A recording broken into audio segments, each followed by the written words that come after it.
All in favor as presented? I'm going to pass because I.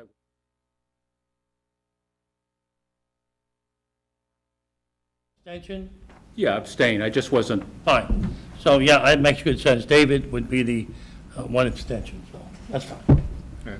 So, majority, consider it passed. And that takes care of that. So, we have a little bit of housekeeping we want to go over with you on how we're going to proceed. And then we'll dive into each one of the three hearings, one at a time. And so, here we go. So the board may ask questions during each appeal. The board may receive any oral or documentary evidence, but shall exclude any irrelevant or immaterial or unduly repetitious evidence. And each party shall have the right to present his or her case or defense by oral or documentary evidence, to submit rebuttal evidence, and to conduct such cross-examination as may be required for a full and true disclosure of all the facts. After the appeal is presented, the board may continue to deliberate or may close the hearing and continue to deliberations for 60 days from the date of this appeal, or longer if the taxpayer's extension of the time has been submitted by the applicant. After a decision is reached, the secretary of the board shall issue a written decision for each appeal and send to the applicant, the assessor, and the Cumberland County Commissioners within 10 days. If the board fails to give a written notice to its decision within 60 days of the date the application was filed, unless the applicant agrees in writing to a further delay, the application is deemed denied, and the applicant may appeal to the Superior Court as if there had been a written denial. So that's the kind of housekeeping for that. Time for submitting all the documents to us. It appears that consent extensions were agreed upon on the timeframes, right? So that's my understanding, that we're good with that. So with that, I think we can just dive into each hearing. The first one is the appeal for 2024-25 tax abatement request for 0 Zakelo Island Road in Harrison. This would be a map and lot 21-106-11 by Lawrence and Carol Curtis. Are you here? And if so, if you'd like to come up here so you can present your case. Is the assessor here or represent? If you want to sit over here, you'll be able to get a chance to present after they do. Okay, thank you. And then we can actually have cross-examination. Okay. But try to, address everything to the board, and we'll try to mediate everything. Okay. All right? So thank you for coming, first of all. And thank you Thank for you. all the detailed information, which is tremendous, a lot. Okay. So go right ahead. Yeah. The one question I had, you read off that it was lot 106-11? Yeah, that looks like it's It from should the be tax map, but It should be 01. It is a 106. Yeah. 0106 -1. -1. Okay. Okay, good. Let me clarify. Thank you. All right. Go right ahead. Okay. My name's Lawrence Curtis, and I'm here seeking an abatement on our property on that 0 Zakelo Island Road in Harrison, Maine. And I thank you for taking your time and making an informed decision on the merit of our case. We believe that Parker Appraisal Company has unfairly assessed the land values on Zakelo Island.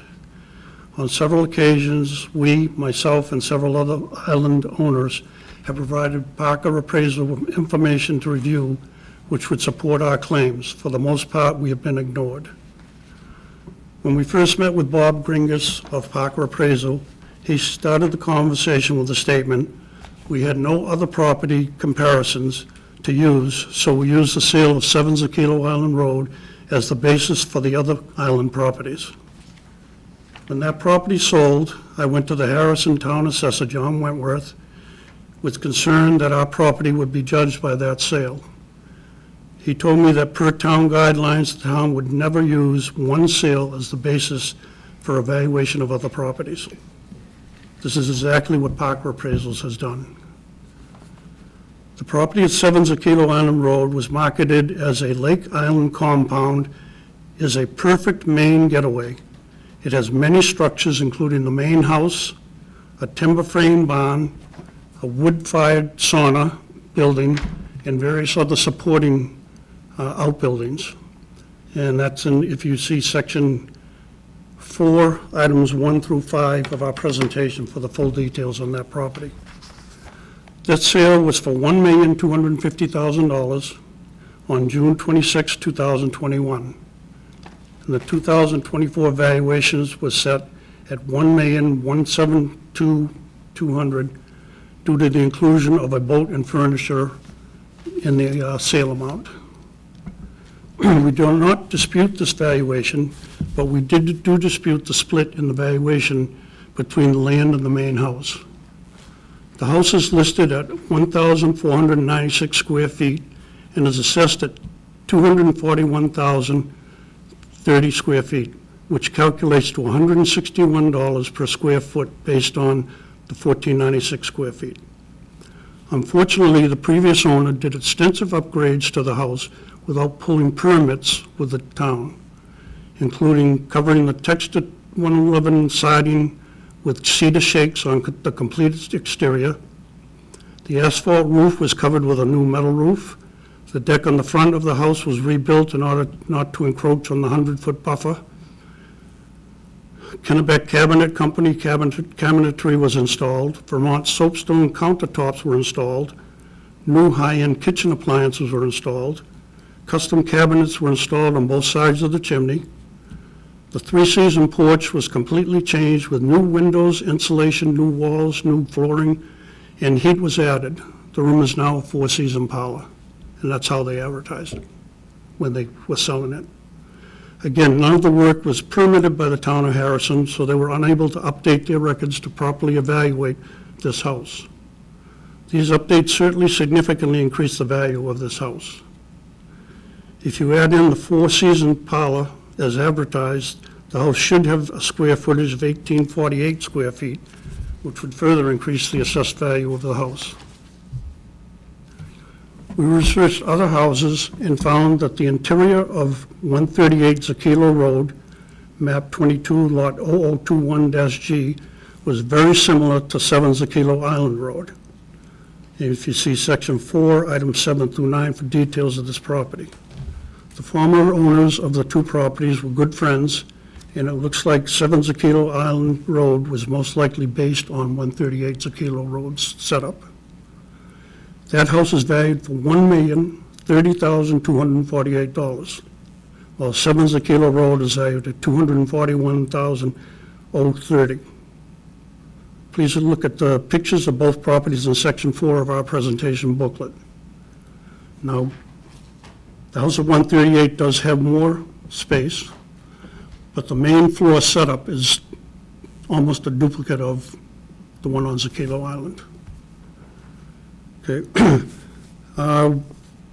Personally, if this 1,496 square foot house, which actually should be 1,848 square feet, is valued at $241,030, my simple 825 square foot log cabin is greatly overvalued at $178,400, which I don't think it is. But in comparison, it just makes no sense. We presented a list of 52 houses in Harrison with similar square footage, rooms, bedrooms and bathrooms. They're similar to 7 Zakilo Island Road, with square footage assessments between $202 and $399 per square foot. We asked Bob Gringus how there can be such a discrepancy. Bob Gringos's response to this was that all houses are different.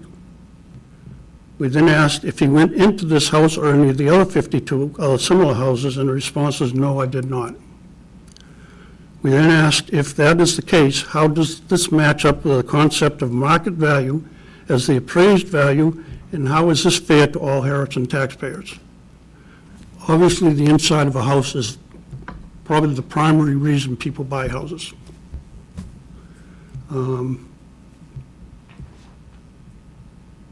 His answer was, I am the appraiser and I stand by my valuations. Not very professional or convincing answer to me. We believe that Bob Gringos decided on a land valuation and backed into the valuation of the 7 Zaquilo Island Road house. If the main house was fairly assessed, it would result in a reduction of the land value and therefore would affect the land values on all the other island properties. Our contention is that Parker Appraisal Company based our land values comparably to those of mainland properties. We believe this is unfair due to the issues which I will present a little later.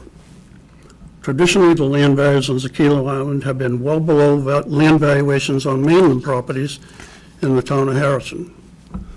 When we purchased our lot in 1986, we paid $24,000, while mainland lots were going for $100,000 plus. Our realtor was very surprised that we would be willing to deal with the issues of building on an island. The last vacant lot sold on the island was the largest lot at 2.1 acres.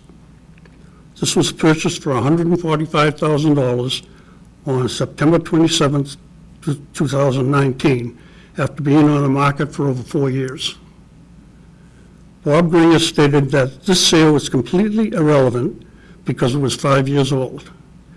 Yet, in the Harrison response to our Cumberland County abatement request, which I'm assuming was put together by Bob Gringos and John Wentworth, they state we must collect sufficient sales to obtain a broad understanding of sales trends and look back at sales for the past 4 to 5 years. Contradiction right there.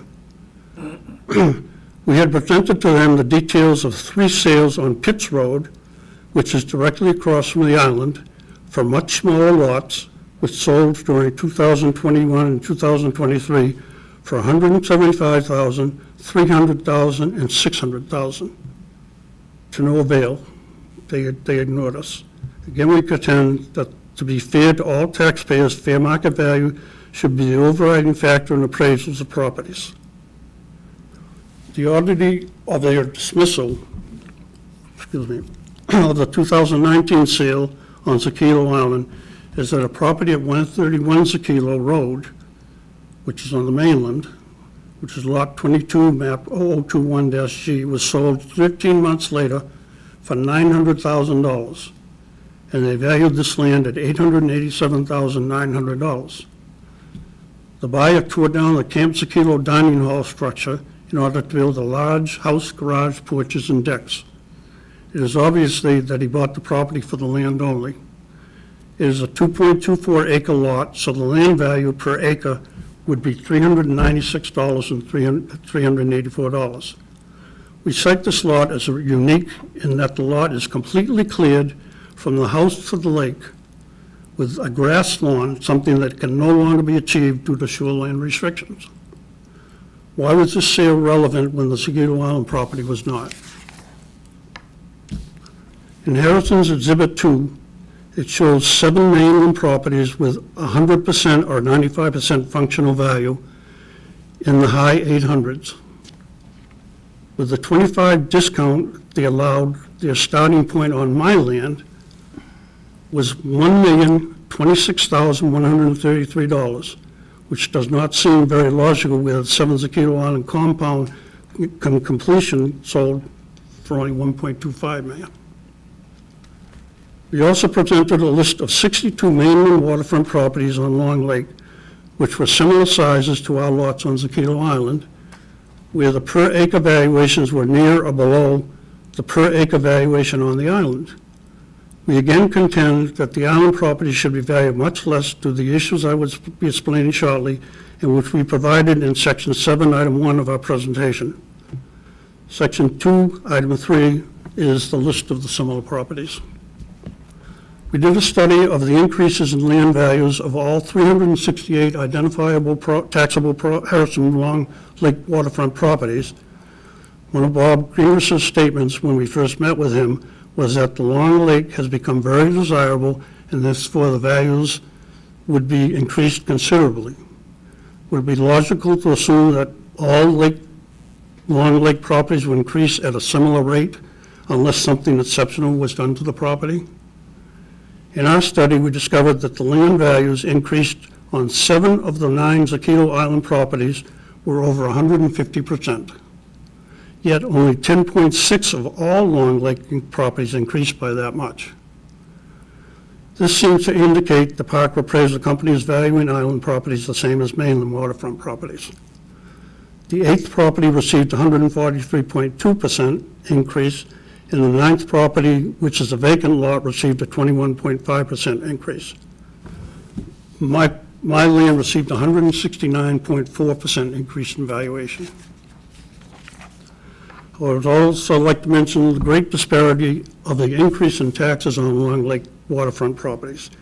8 of the 9 Zaquito Island properties received 40% or greater tax increases, which put us in the top 13.3% of all waterfront properties.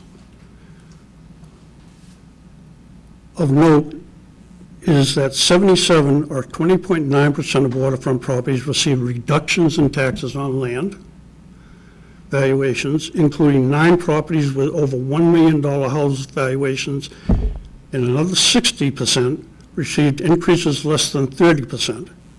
Our land received a 60.2% increase in taxes, despite the tax rate being reduced from $12.95 to $7.70. The factors involved in previous land value disparity between mainland properties versus island properties were expanded upon in our Section 7, Item 1 of our booklet, are accessibility. The island lots are normally only accessible 6 to 7 months out of the year due to low water levels and icing conditions. They can never be converted into year-round residences. Every property on the mainland is accessible 365 days a year and could be converted to year-round residences. It seems like a few property owners in each of the past few years have done this. The answer we seem to get is that most of the waterfront property owners do not come up in the winter. Our point is they could, while we cannot. Cost. Building costs are significantly higher on the island due to transporting everything over the water. This is the case if you can actually convince a contractor to accept the project. Maintenance. We are finding it more difficult to find a contractor to even come over to the island, and if they do, they come at a premium. I called 3 plumbers last year before one finally agreed to come out. I had a roofing contractor 2 years ago give me a quote, which I accepted, and then he refused to do the work. The town insisted that the island developer purchase a mainland parking lot before they would allow him to pass papers on any sale. We now pay additional taxes on that lot. Convenience. Everything from building materials, furniture, appliances, food, water, and all personal needs has to be transported by boat.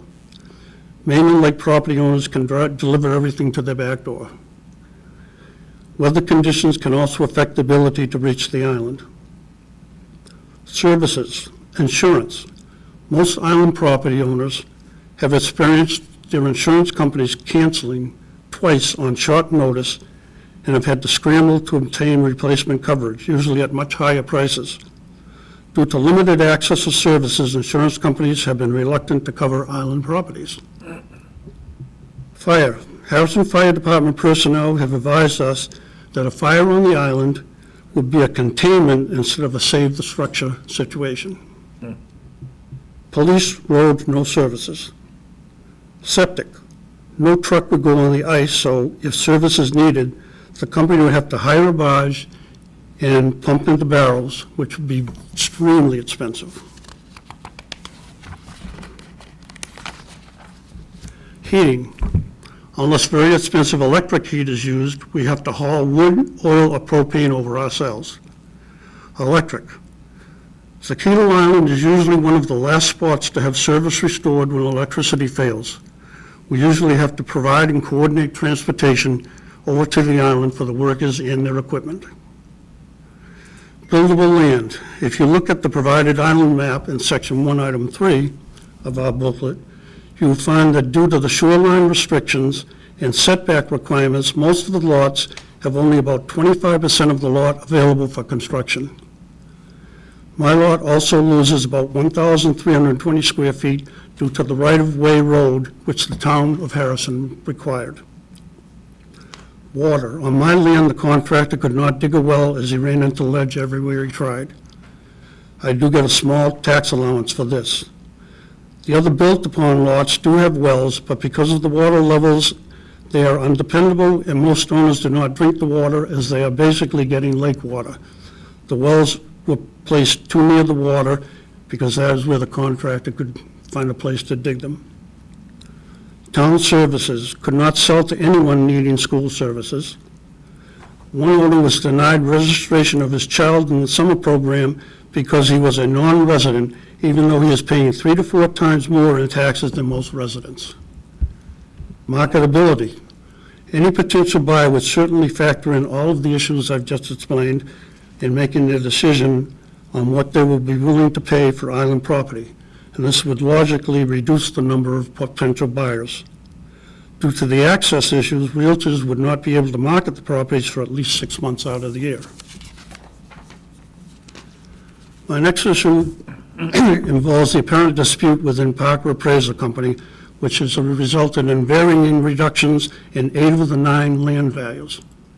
Our lot is the one that received no reduction. Many of the Sakilo Island landowners met with representatives of the Parker Appraisal Company, mostly with Bob Gingers and his son Tim, after we received our new valuations in June of 2024. We presented our cases and were told that they would look into it. It appeared that Tim was more sympathetic. And you can see Section 7, Item 2, Paragraph 2 for more details on this. Tim Gringers on 6/28/24 stated, valuation seemed high and I'm sure adjustments will be made. In early July, there was a reduction of land value on Lot 3 in the amount of $228,700. Shortly after this, Paul Goody, one of the Sakilo Island owners, talked to Tim Gingers, who told him that he was confident that adjustments to these other Sakilo Island properties would be forthcoming and would be similar to Lot 3's adjustment. Some of the landowners continued to contact Parker Appraisal to find out what was going on. In late July, Bob Gingers stated, "I have no intention of reducing any property values on Sakilo Island." Around mid-August, land assessment reductions appeared on lots 5 for $108,400, lot 7, $80,700, and lot 9, $56,900. We assume that these were because these lots were on the east side of the island, which faces the cove where the water is low and murky. By the end of August, additional land assessment reductions appeared on Lot 2 for $37,100, Lot 4 for $49,300, Lot 6 for $49,300, and Lot 8 for $35,600. These made no sense as these lots faced west toward the main lake and Mount Washington and have very good waterfronts. I questioned Bob Gringers on this. In response, that yes, the east-facing lots got the reduction as stated above. He did not explain why the west-facing lots got reductions. He told me that I did not get a reduction because of my 550 feet of frontage. This makes no sense as most of my property faces the east and I can only access the water from my dock as I have a 3 to 8 foot ledge along that side of my property. And half of my north-facing shore is mostly very, very shallow and mucky. Most of the mainland properties have smaller water frontage because in the past, restrictions were more loose so that developers were able to create more lots. I also do not feel that the lake frontage on the island should be that relevant, as due to the shoreline restrictions, the developer could only develop 9 lots, which resulted in the longer frontage on each lot. I can basically do nothing to my frontage within 100 feet of the water. In fact, I have pictures showing that you cannot even see my cabin from the lake, and therefore I can barely see the lake from my cabin, yet I can do nothing to change that. No view seems to be a factor in valuations. Should there be some allowance for this unique situation created by shoreland restrictions? If you look at 70 Pitts Road, map 21, lot 21, lot 210101-B, they have 1.59 acres, which is larger than mine, and 585 foot of frontage. The land is valued at $884,000, or $555,975 per acre for a manual lakefront property. Our lot is valued at $592,000 per acre, but it's on an island.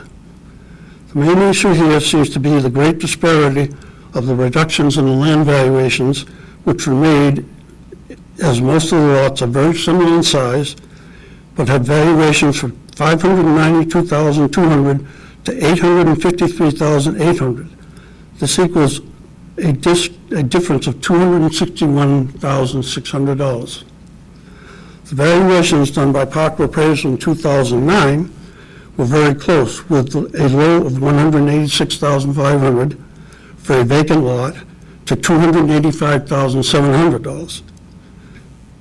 See Section 5 of our booklet to see the complete breakdown of valuations restrictions. This was less than a $100,000 difference, whereas now it's $261,000.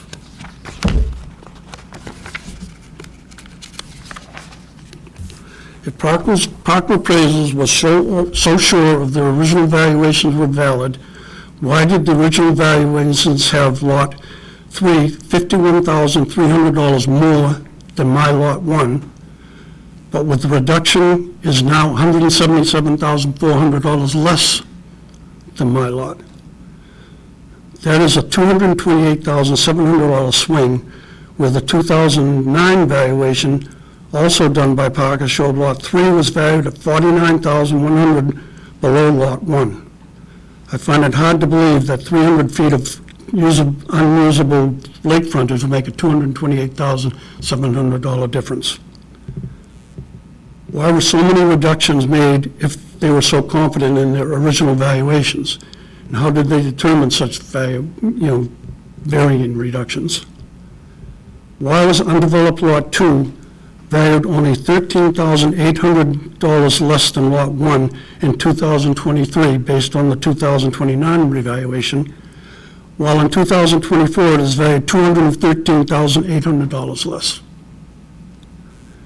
Harrison, in the original denial of our abatement request, used Kilo Island Lot 5 as an example of why they believe our valuations are good, because the owner has tried to sell unsuccessfully for $2.45 million.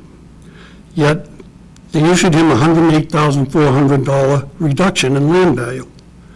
How can you use an unsold lot as a comparison? Anyone can ask anything for their property. That does not mean they are going to get that amount.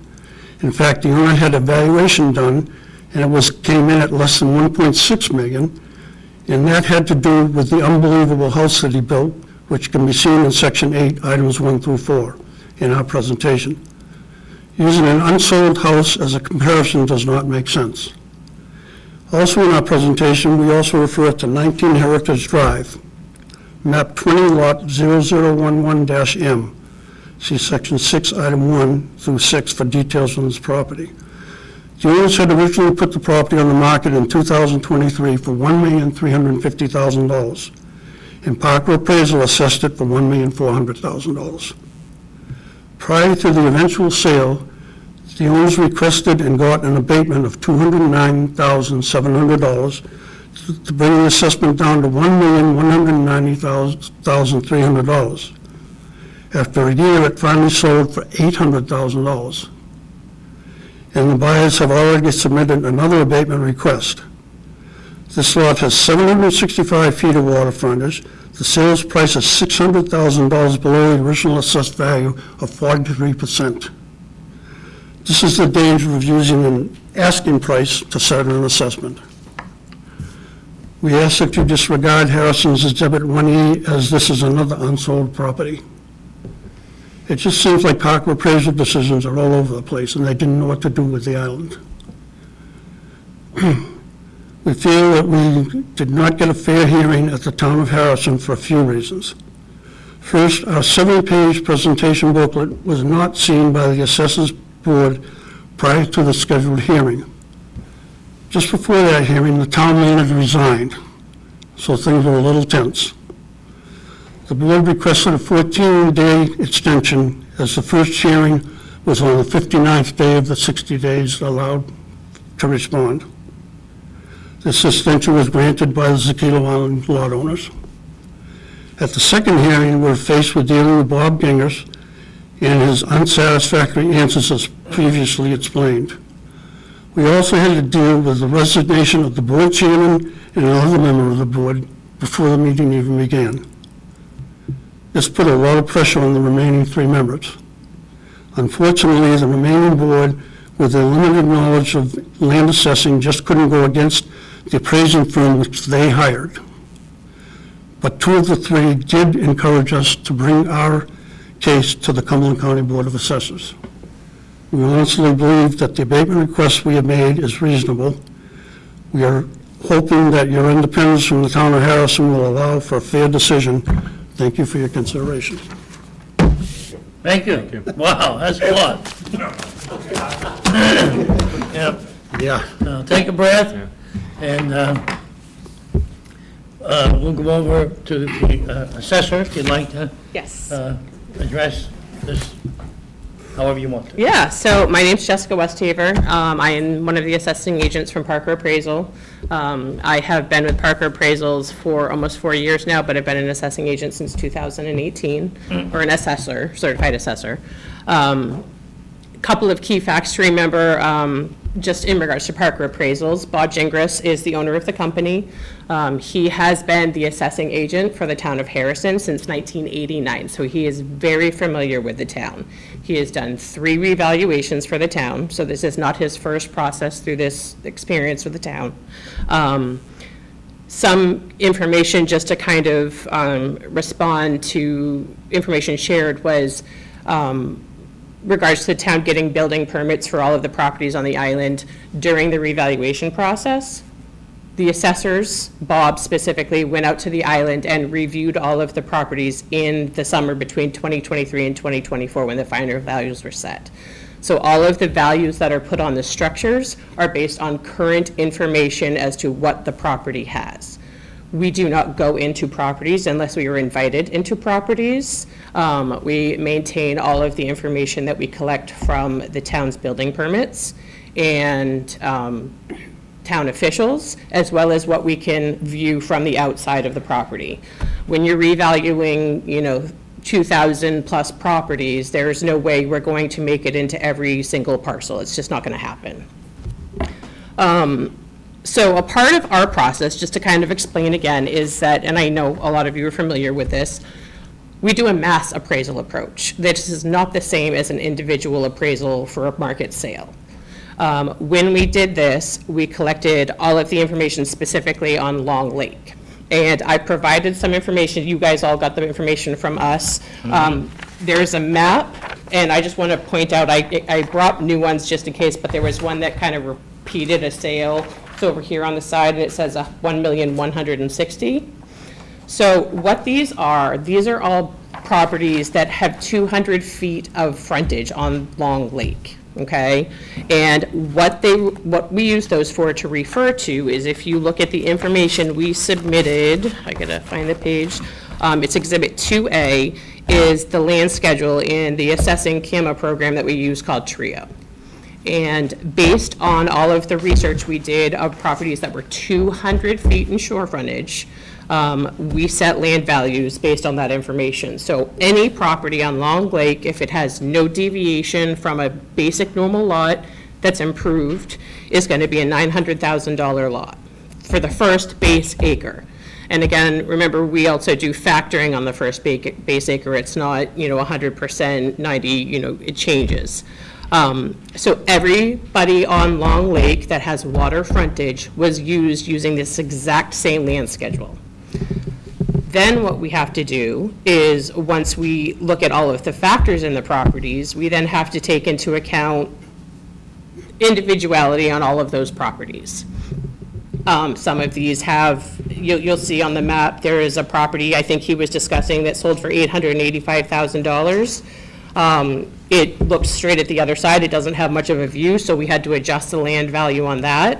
But all of these sales on the mainland, you will see, are 1.2, 1.9, 1.1. Yes, there were two market items on Zucchino Island. One was the 1.25, and that was back in 2021. If you remember, that was the beginning of when the market started to skyrocket.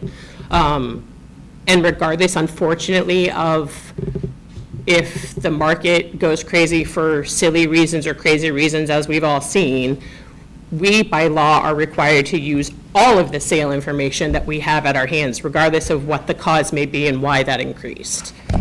We did not hang our hat on one sale on Zucchino Island. Again, we used all of the sales and based everything off this land schedule. With that being said, that lot that sold for 1.25, it stated that, and it shows in the sale, that it came with a boat and the furniture in the house. So we assumed, based on that factor, we took out $250,000 when we were kind of looking at the comparison of the properties, assuming, the furniture that's been on the island for many years in a boat, $250,000 is probably going to compensate for that. But again, a $1 million sale back in 2021. Yes, we have to look at all of the sales that go back 4 to 5 years, but based on those sales, we have to adjust for the increase in the market every year. So if something sells for $1 million in 2021, we have to bump it up every year based on what kind of increases we've been seeing in the market. So if we say something sold in 2021, today's value is going to be much different. It's going to be much higher. So that shows you too, with the value that we came in for that property, that's adjusted based on a couple of years of market increase. Some other information I wanted to bring up too, and whether you guys want to accept it or not, is I do have a couple of court cases that really talk about assessing island properties and assessing properties to similar properties. Very oftentimes, people on islands do get reductions because of their accessibility. But the main thing you find in the court cases is that as long as all of those island properties are treated fairly and equitably to other island properties, it's only kind of considered its own little neighborhood, that we've used the same practice to assess all of that neighborhood, those island properties. I'm sorry, I don't mean to interrupt. Is that provided to the applicant, what you're? This was not, no. This is, so that's why I said if you want these court cases, you can have them, but this was not provided in that, no. So they haven't had an opportunity to see what? No, and I have them, but no, they weren't provided. That's why I'm giving you the option of whether you want to look at them or not. I'm suggesting, I don't think that I want to. Can I just say one thing? No. Go ahead. In all the meetings we've had with Bob Gingras, he has insisted that he will not accept a valuation outside the town of Harrison.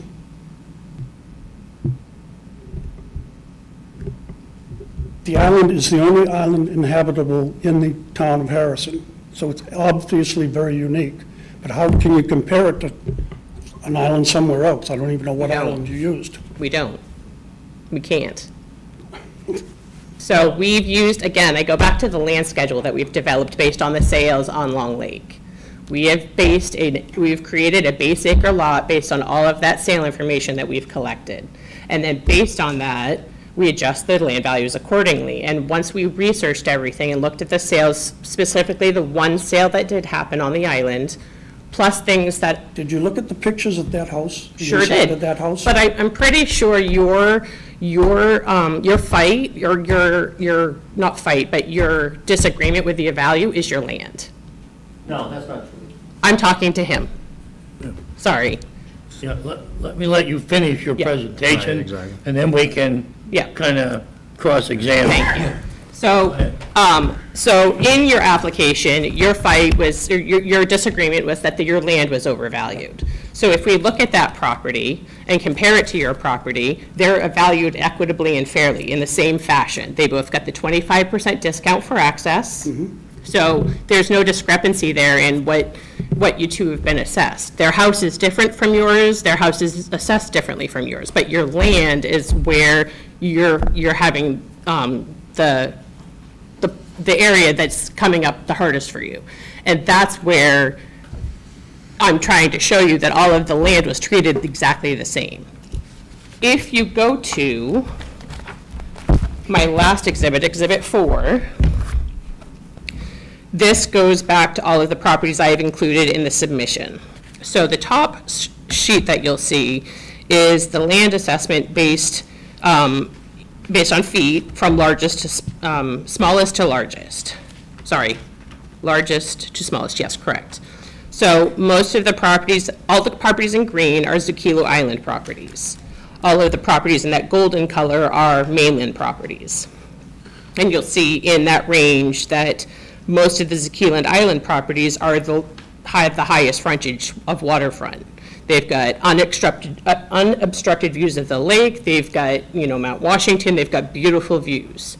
And then if you go down to the bottom chart, you'll see after we did the factoring and reduced the land values by 25% due to the access, that they moved down in their valuation, and it's no longer, they're not in the highest part of the assessment because they've been reduced in their land value because of those factors. So we've brought them down in an assessment to counter the fact that, yes, it's hard to get to that island, and we understand that. But at the same time, we also have market information showing us that those properties are desirable. And you have to remember, too, that these properties have been long held within families, and when they're put up for sale, the only sale we do have out there, we have to use, but it's not the only sale we compare the properties to. My other thing I want to point out, too, is that through this process, we have not had anybody from the island show us what their properties are actually worth. We have no credible information saying this is what our assessment is. This is how we believe our properties to be valued. We have to set up a cost schedule based on we have to look at it at 3 different values: income, market, and cost. And yes, to build something out there, the cost is extremely high.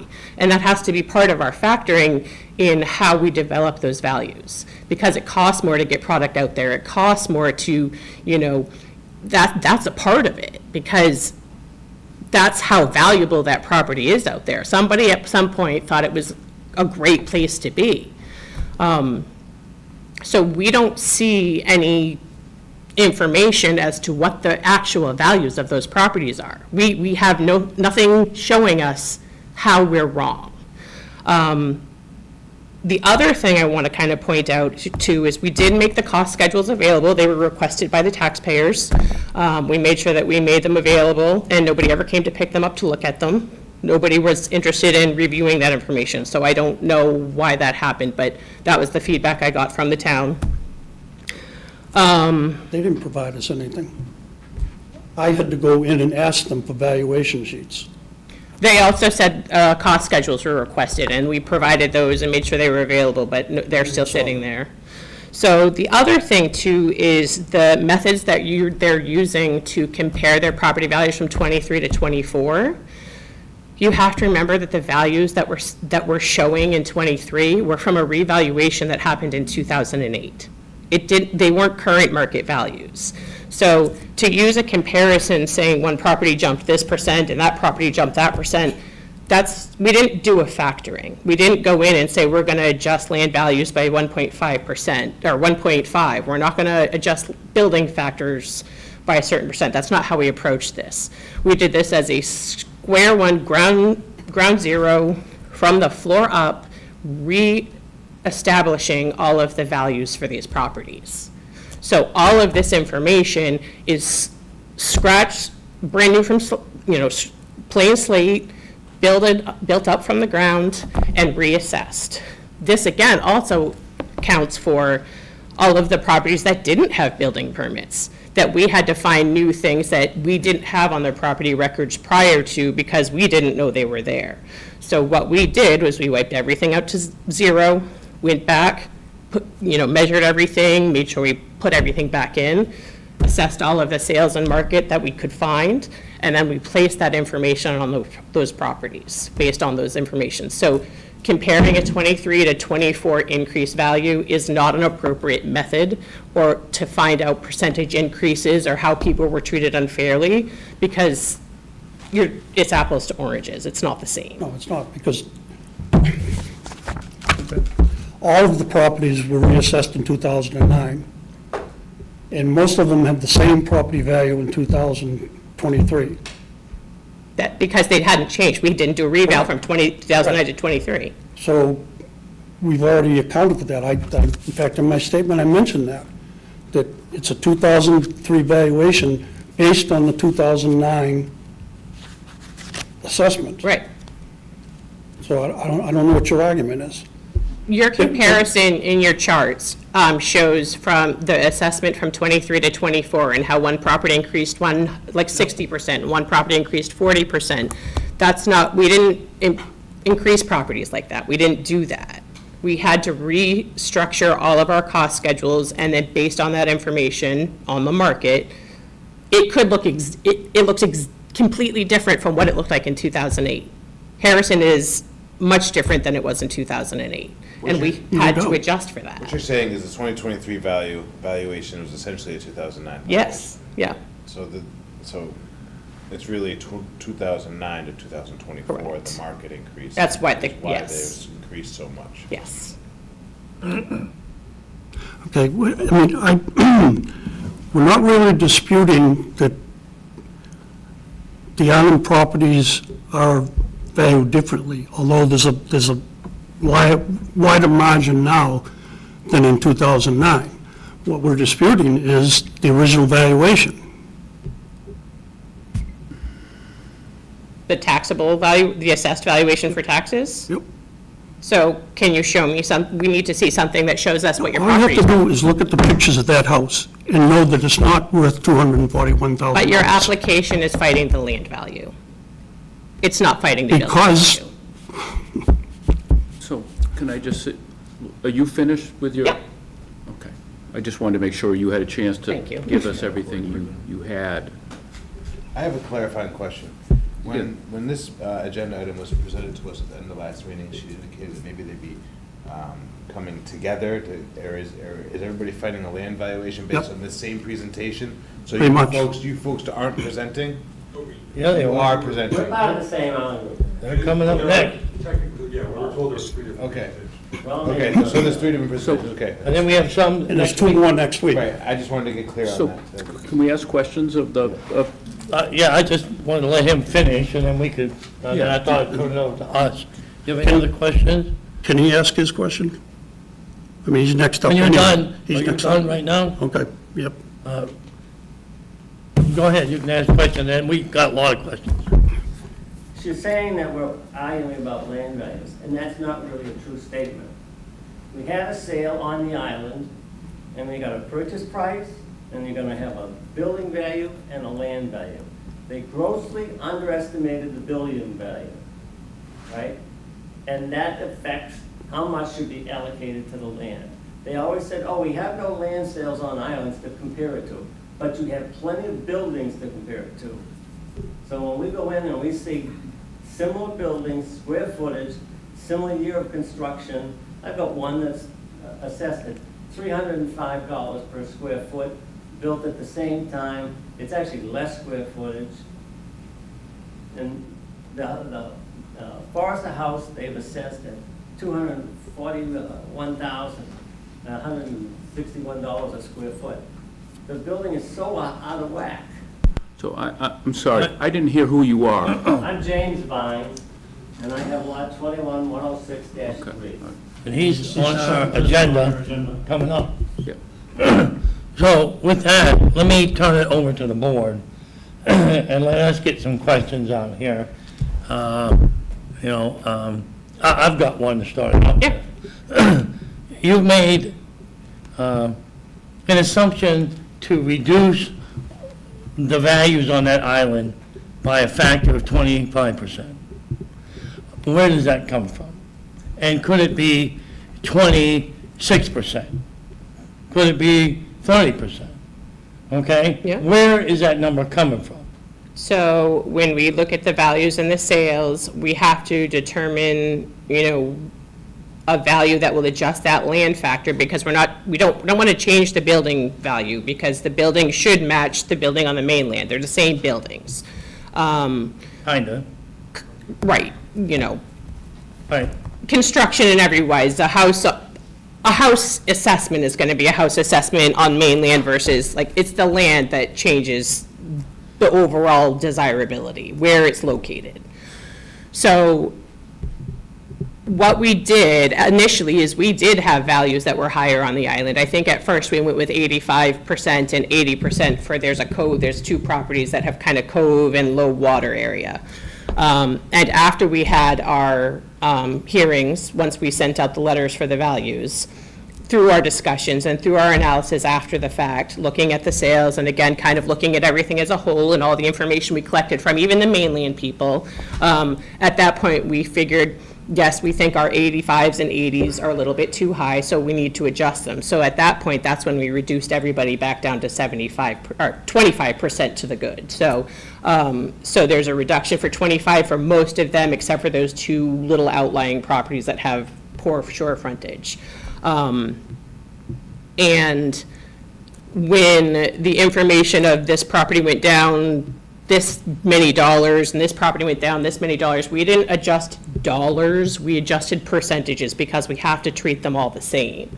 So the 25% reduction is applied to everybody to fairly and equitably assess them. It just Right. changes based on their acreage and all that stuff. The numbers are all different. Okay, well, thank you for that. My other question is, all these other reductions on all these lots, they're all different, I don't know what those are. okay? My question is, in general, Yep. how do you figure these out? I mean, where is the basis for why they're all so inconsistent? You have to take our land schedule, you have to use a CAMA system and use our land schedules. And then based on the standard deviation, so again, if you have a 0.9 acre lot, there's a standard deviation. It's 90% of a full acre. There's a deviation of like a 0.9 acre lot is going to be like 850 instead of 900. It's not, 10% reduction. So that standard deviation comes into play, and then that 25% reduction comes into play. So, Well, these are after the fact reductions, from what I understand. right, again, Okay? Like, somebody was unhappy, and they went to the town and said, I think you're over-assessing my property, and I want a reduction. Okay? I mean, I think that's what happened, because some of these people got reductions. These reductions were made by Parker. Okay? When were they made? At different times? Yes. Well, my question, why? I don't believe they were made at different times. We had all of the hearings in the same week. We made all This of, reduction of $228,000 was made in June. again, we didn't reduce anything by dollars. We reduced things by percentages and standard deviation from a 1 acre lot. I cannot answer, mathematically in my head how, that standard deviation and then a percentage change equals up into numbers, because that's not how a CAMA system works. That's, I can't speak to that. Okay. What I can speak to is when we had those hearings, we made sure we made changes, and if we made changes to a lot, we looked at the surrounding lots to see, okay, if we made a change for parcel A, parcel B, parcel C, and parcel D that are around it, do they need to have those same changes made because of the same varying factors? That's why we go back and review everything afterwards. So there are probably other parcels that had reductions that aren't just, they're just not listed in there. All right, I got, other questions yeah, I on got the board? I got a couple questions. Mr. Curtis, just help me to understand a couple things. One, sometimes when we look at, abatement requests, we look to see whether the property's overvalued, like it's only worth X and you've got me assessed at Y. So you've got, and I was reading through, you gave us a lot of material, and I listened to your presentation, and it wasn't clear to me, and it can be more than one thing here. It wasn't clear to me whether you were saying that in comparison to what my property is worth, if I went and listed it and sold it, tried to sell it as of April 1, 2024, my property wasn't worth $948. It was worth something less than that. And so I guess I want to know whether that's a position you have. In addition to that, because let me finish. I think, Because when I read this stuff and I listened to your presentation, what I was hearing was that in comparison to a bunch of other assessments and to the sale that happened, I'm not being treated fairly, that if you were using this one sale to derive a land value, you've misplaced or misallocated from that one sale, lot 4, whatever it is. You didn't have any dispute with that's a valid sale, but you said that the land value isn't 700 or whatever. You really, if you look at what's there for improvements, even back out the furniture, the dock or whatever, you gave us the pictures, it's worth a lot more money, and you should have allocated more value to the building than the land, and if you had done that, then an island land value would have been much lower, and that would have been a fairer land value to allocate among the island lots before you went to adjust for mud, view, size, and everything like that. That's kind of what I was reading, but I didn't want to misunderstand. So the specific question I have is, I understand the second argument a little bit. Are you saying that, leaving aside anything that the town did, the calculations, the percentage of increase, the this and the, are you saying today that if I went to sell my property on April 1, 2024, there's no way it was worth $948, it was only worth X? no, there's no way I could get that kind of money. Okay. So the issue you're harping. We feel it all hinges on the valuation of that house. I understand. So let me just follow this thread a little bit. So when I characterized your view, I'm reading your material, I read it all. You have a lot of issues, so I'm not trying to box you into anything. But I picked up on that, how they treated the sale, and your view was, when you looked at the rate card, they allocated it a certain way, and it made no sense to you that the land value, based on what the improvements were, should be like whatever that number is, 739. And it appeared to you that they were pegging everybody else's land value to that land value. And that was the fundamental disconnect that you had, which is there's no way you could say that sale fairly should be allocated at 739,000 land value. And if they had done a better job, if they had done it, I'm not saying they did this, but in your mind, what they should have done is allocated a greater value to the improvements. And if they had done that fairly, in your mind, it would have generated a lower land value, and that would have been a more appropriate land value to use as a base land value before you make individual lot adjustments at 1.1 acre, 0.9 acre, whatever. Is that, all right, okay. So let me ask a question. If I, can I, so when you gave us a chart on land sales, or sales that were used to generate the land schedule, I think. You have this, what is it? Yellow, this sheet, the one with the tax map.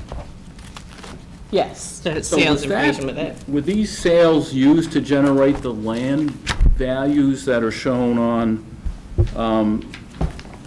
2A?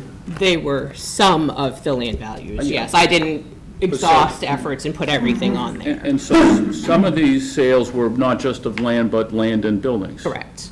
Okay, so I guess the question is, if you would, and this, I understand, listen, if you don't have a lot of land sales, it's hard to derive just a base land factor for properties. I mean, I get that, obviously, and so sometimes you're just stuck with sales, and to pull out, extract a land value, you try to look at either you look at your cost approach for replicating the improvements, you can't get inside, but you code it, you look at what you think it may be, you look at the building record permits, what was built, square footage, all that kind of stuff.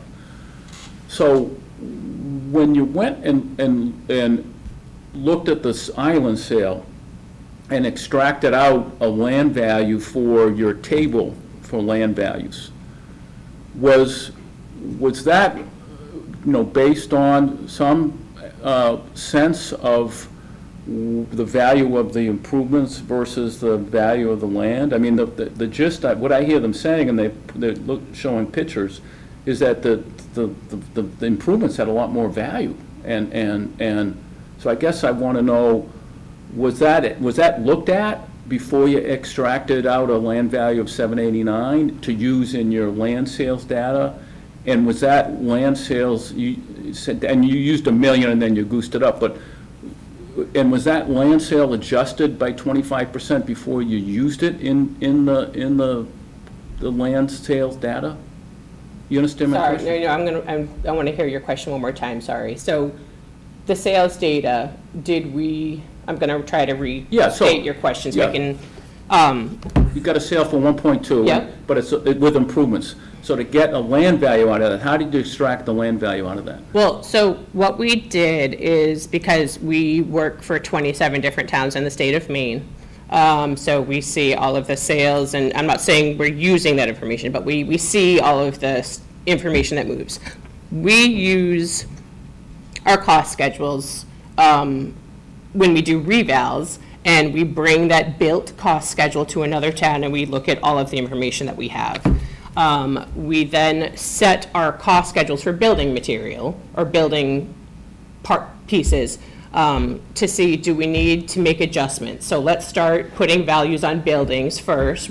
So first step one, we go out and we measure, look at, change the condition, the quality of every single house that we see. We give it, and because we're 3 people, we make sure that we're very consistent between the 3 of us. When we say something's an A grade or a B grade or a C grade, we make sure that we're putting this grade on the same types of houses. So we don't have as much of a leeway to say, well, this house has granite countertops, but that one has, beautiful oak floors. I mean, we have to consider it an A grade, B grade, C grade. Like, we have very limited windows of where we can put things. So we take the cost schedules that we've used in a recent town's reval, we insert them into our current town, and we say, okay, does this make sense? Do we need to make adjustments to these cost schedules based on these buildings and these sales that we're seeing? Once we use those and we adjust those, we then look at the land values. Yes, we do look at land-only sales to see if that's coming into play. Once we tack in a land schedule to see if that land value is meeting with the building value what those sales that we're finding are. And if at that point those building values seem appropriate, but the land is making the value exacerbated by a huge amount, we then adjust the land value. So we adjust the land values after the fact. And then, so you put the building in and you back it out to the sale to get what the land is worth. Right. Yeah.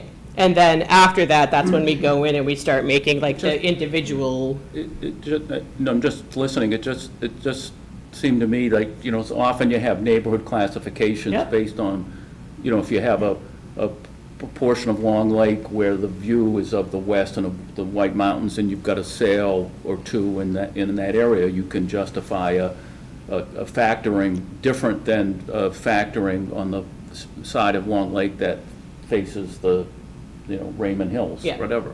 And you've got you had an island sale, which is great. I mean, Yeah. this is a unique island, it's the only island, I assume, in Harrison. Yeah. It's seasonal, I mean, in the sense that there's no roads. Right. And so it's probably its own neighborhood in the sense that it has distinct characteristics by virtue of its location that are different from other neighborhoods, right? I mean, whether it's a view, whether it's whatever. And you had a sale, it just seems to me that you're not saying you didn't, but I'm still trying to see to extract a good neighborhood adjustment for a land value to then assess the other lots in that neighborhood. You, not when I say you, I don't mean you. One would want to be, pay a little, to dial in on that particular sale and really try to get a sense of the difference between what those improvements were worth on a cost approach and to kind of get a base land value to then use an adjustment. It just seems to me, I guess I know the taxpayer has the burden of proof to show the assessment is manifestly wrong. He's not contending he's overassessed. He's trying to say that the system that the assessors used kind of led to some inequity or unequal treatment.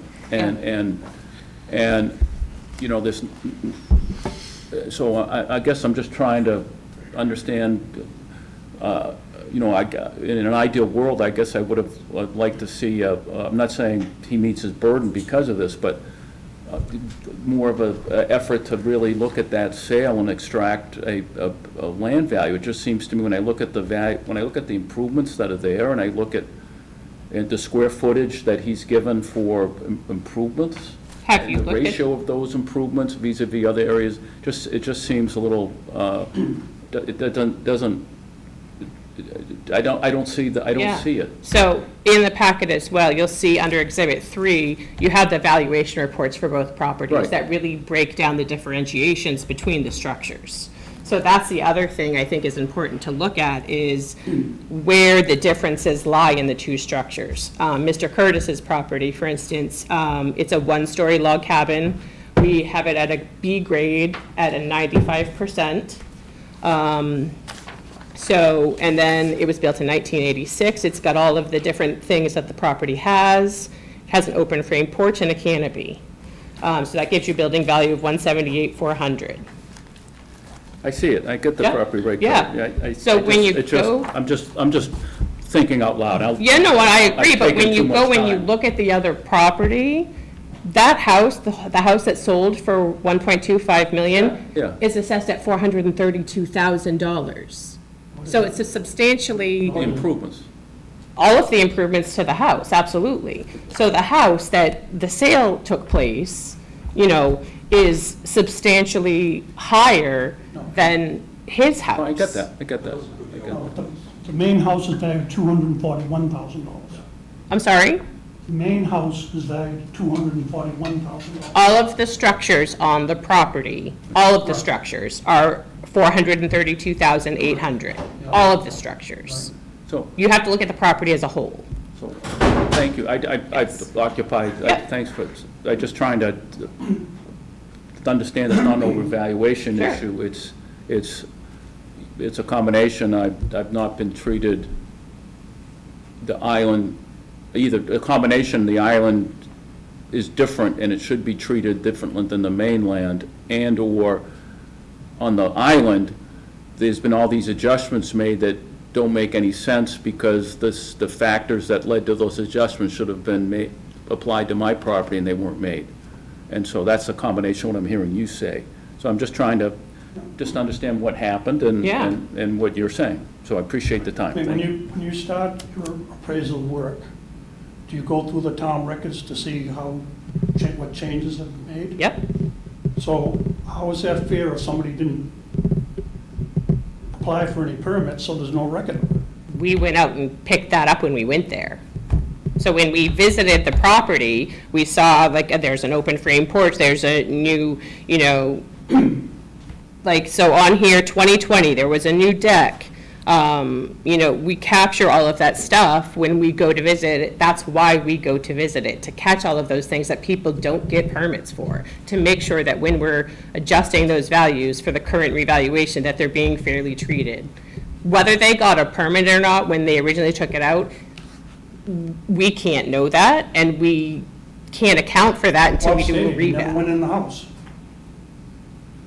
But we were there, we saw it, we knocked, we always knock on the door to introduce ourselves. We can look online to see the inside of the house based on the sales records, because there's a listing for it, so we can see all of that data and pictures from the sale. We can see all of that You saw all those information. pictures, how can you say it's only worth $241,000, $161 a square foot? So many other houses, very similar houses in town, are between 202 and 399. We use the same cost schedules. I'd have to sit down with you and show you the Canvas system and how mass appraisal works. I can't, and I know that's not a Can I valid, ask you a question? Can I ask you a question? Go ahead. Okay, if you took your wife out to look at a house, what is her number one factor? The inside of the house, right? Depends, yeah. This is like, that's Okay, not, So how can, they never even looked at the inside of the house. If you're asking me the question. How can they truly evaluate it? So, no, I'm not here, I'm not a witness, but I don't think it's a misstatement for the witness to say that, typically when you do a reval, unless you're invited in, you don't conduct an interior inspection, you Yes. rely on the building permits, and But most people, I'm just, Whole building permits. that's not a misstatement of, no, but most people it's pull usually. building permits, and this guy didn't on anything. Yeah, it's usually if somebody miscodes a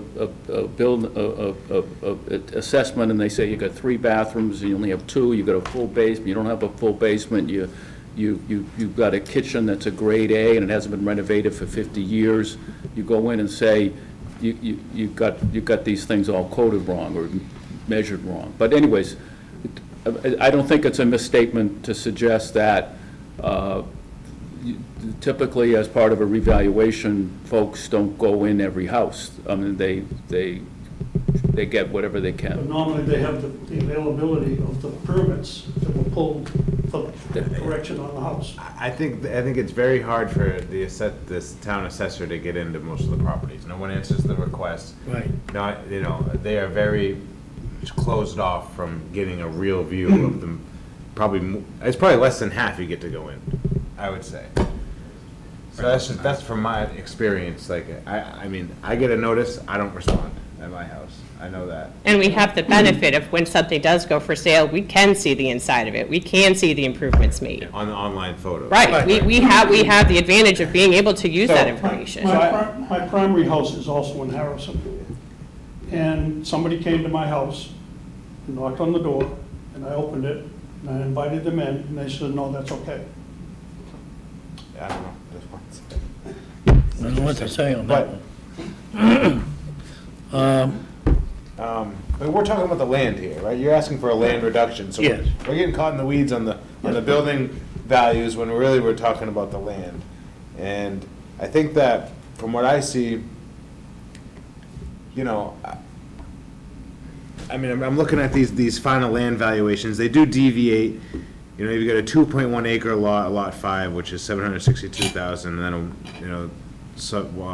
lot 1, 1.3 acres, 769, even more. But I don't have any information as to what the difference is in frontage. You do, it's in the information provided from the town. Okay. All right, well, I'm gonna take a look at that. If anyone else has questions, they can do that and ask in the meantime. Other questions from the board? Yeah, I wanted to make sure that, I think, David, when you were talking about, they could essentially establish the valuation of the neighborhood by that one sale, but wondering perhaps if they were utilizing that land value to establish a point from which they're gonna start adding the factorization that you utilize to come up with the 25%, for example, do you feel like you didn't allocate enough to the house, thereby creating an initial lower starting point for the equitable valuation for all the properties So. to then start? So in other make- words, did you give enough valuation? And I say house only because, there's a main house, but there's also other buildings. And the entirety of all of those structures are what you're coming up with as the building total amount. Is that correct? So, So before, just I want to make sure that, so if the starting point of the basis of the analysis of that one island sale is not attributing enough value to the value of all of the structures that are on the property to come up with that structure value, you're inherently overvaluing the land, not only for that property, but as the basis starting point for all of the other properties on the island, because you've taken that property to establish the neighborhood valuation. I'm going to make a correction to what you're saying. Like I'm going to here. go back to the land schedule that I showed you with the land values of all of Long Lake, not just the island. All of the properties. And then, based on all of those properties and all of those sales, not just the island, we then made a reduction in the land values of the island because of the access. So all of the land is treated the same way. The buildings were assessed prior to any land value being established. So the building values were all developed prior to our land values being finalized. But what- Every property on Long Lake was assessed with the same base acre value regardless of its location. And then the reduction of 25% was based on the fact that it was hard to access the island. I think maybe you're missing part of what I'm asking. But I worry that you're hanging your hat. I keep hearing people say Okay. we're basing our information on the island on that one sale. That one sale was a part of many sales that we looked at. Oh. But because that one sale was on the island, it just shows us that, yes, that island is still desirable. We're not hanging our hat that that's our only factor. No, but what I'm saying is that if you're establishing if you're calling the island a neighborhood. Sure. And when you do a town-wide evaluation, and we see this often when other towns come in who utilize vision appraisal, for example, and they do a town-wide reevaluation, and I call them outliers, that's basically how I refer to them. Yeah. And there are these very unique properties that, the matrix or the algorithm, whatever, just can't assign properly because they're so unique. And I think that's what we have here. And I'm just wondering if you could establish a neighborhood valuation by utilizing that sale, because now you have a neighborhood that is the only neighborhood of its type in the entirety of the town. And by utilizing the building valuations, all of the buildings cumulatively totaling the amount that we're discussing, you've inherently overvalued the land value by not attributing, especially if you utilize the cost approach, by not utilizing that, you've inherently overvalued the land component, and in doing that, unjustly applied that same valuation to the other neighborhood before you even started your factoring of the 25% for the reduction for the limitations of the location. And that's my question. In other words, if this is an outlier, why can't you take a step back and look specifically at this as an outlying neighborhood, a very specific neighborhood, and utilize that sales data to come up with a valuation for the neighborhood? And that's my question. It's clearly an outlier, it's Sure. clearly unique. We're not talking about a subdivision with 4-bedroom colonials Yep. up and down every street. So I would be concerned with developing values on one sale. I'm going to kind of hang my hat on that, is that makes me nervous. Because then, if you're developing your sales on that one sale and making it essentially its own neighborhood, yes, it's what we're doing with the factoring. But if we're hanging our hat on just one sale of that property that's so unique, then those other property values aren't, they have to be treated differently if that one property is so unique. So therefore, you're then creating inequity on the island if you're using just that one sale. I don't think that that's correct. I think that you'd be establishing the neighborhood by utilizing that information, but taking the second step, attributing the proper structure values, thereby taking value away from the land, applying to the structures, if in fact that sales data is market value. Okay. and you're extrapolating the land value versus the structure value. By inherently overvaluing or overassigning value to that land in that sale, you've now applied, you've applied too much to anyone in the surrounding area.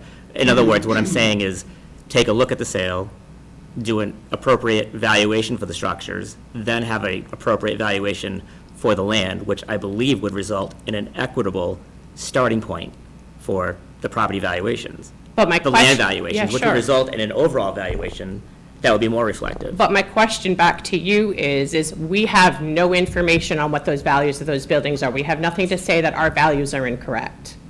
There's nothing to tell us that our values for the buildings are wrong. So how am I supposed to redetermine what those value costs are if I have nothing telling me that they're incorrect? How do I do that? Look at the pictures. Is my value wrong, though? Are the values of those buildings wrong?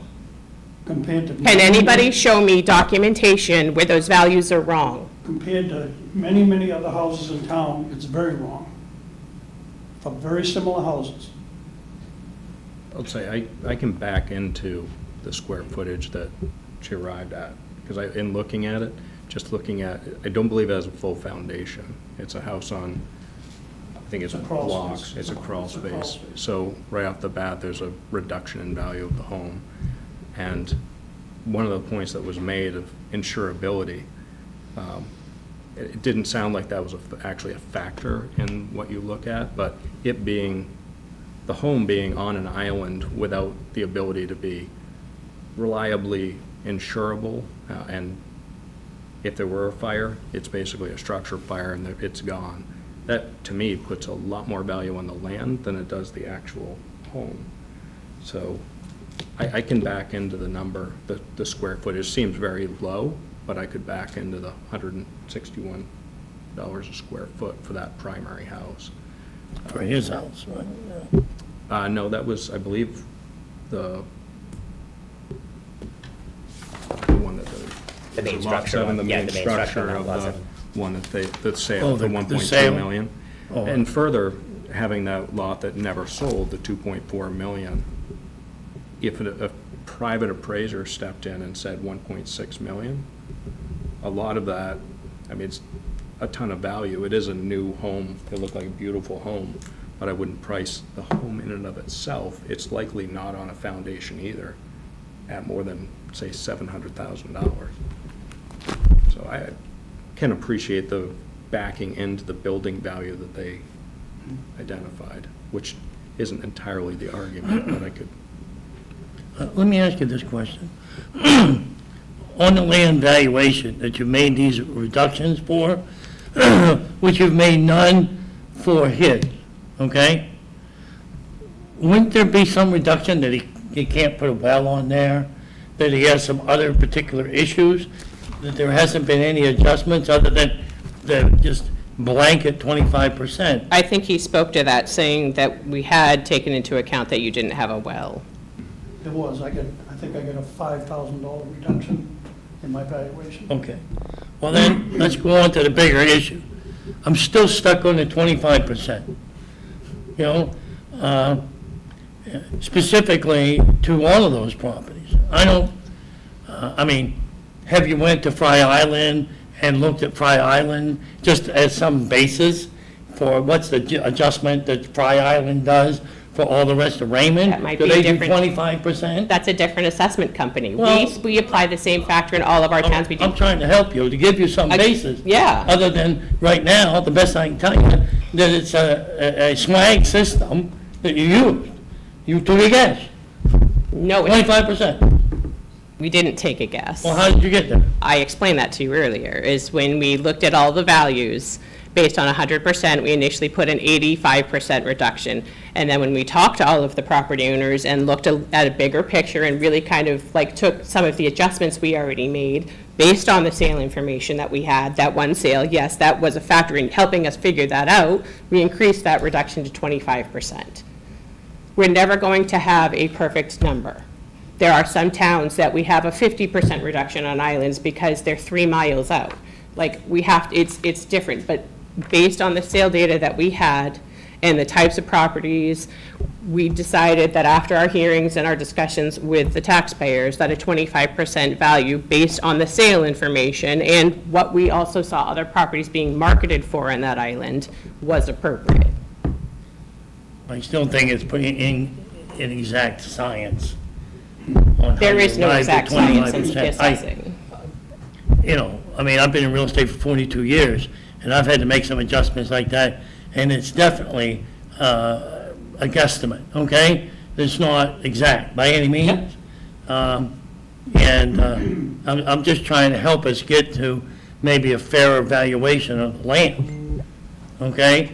Maybe 25% isn't the right number. But how do we know that? How do we know the value? We have not had anybody present us a value of any property on that. That's my point. How do you know 25 is right? Okay? I mean, Right. that's But it all. is, I mean, it is taking into account those factors. Like, it's not like a Frye Island. Frye Island's got a ferry, it's easily accessible, you can bring things over, but it's 25% reduction, it's fair and equitable across all the properties, and they applied it the same. True. For that neighborhood. Okay. And I imagine they would do the same if there were another island in Harrison.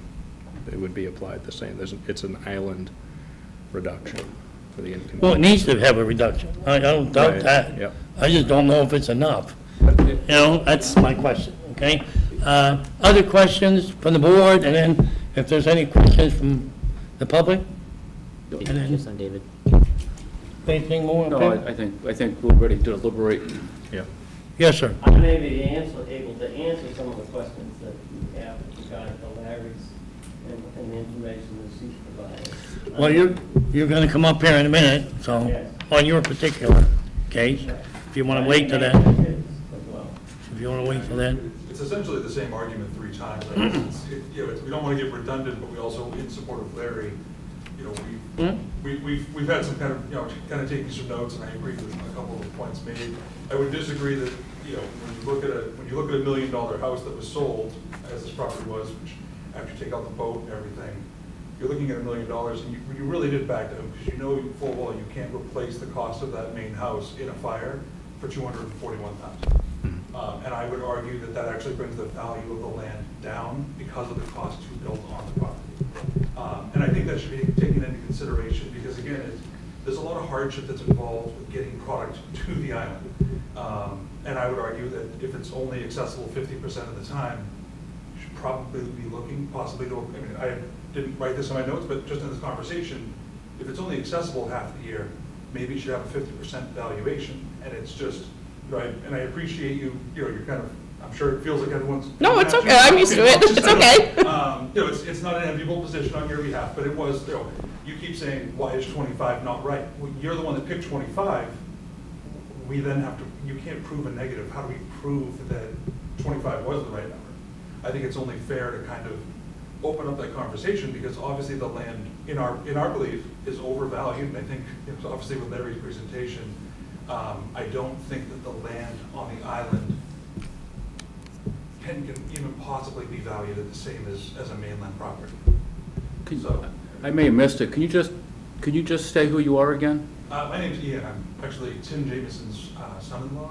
I believe that's my title. And they're one of the Yeah, I'm the third. applicants, yeah. And I had to talk, so Tim asked me.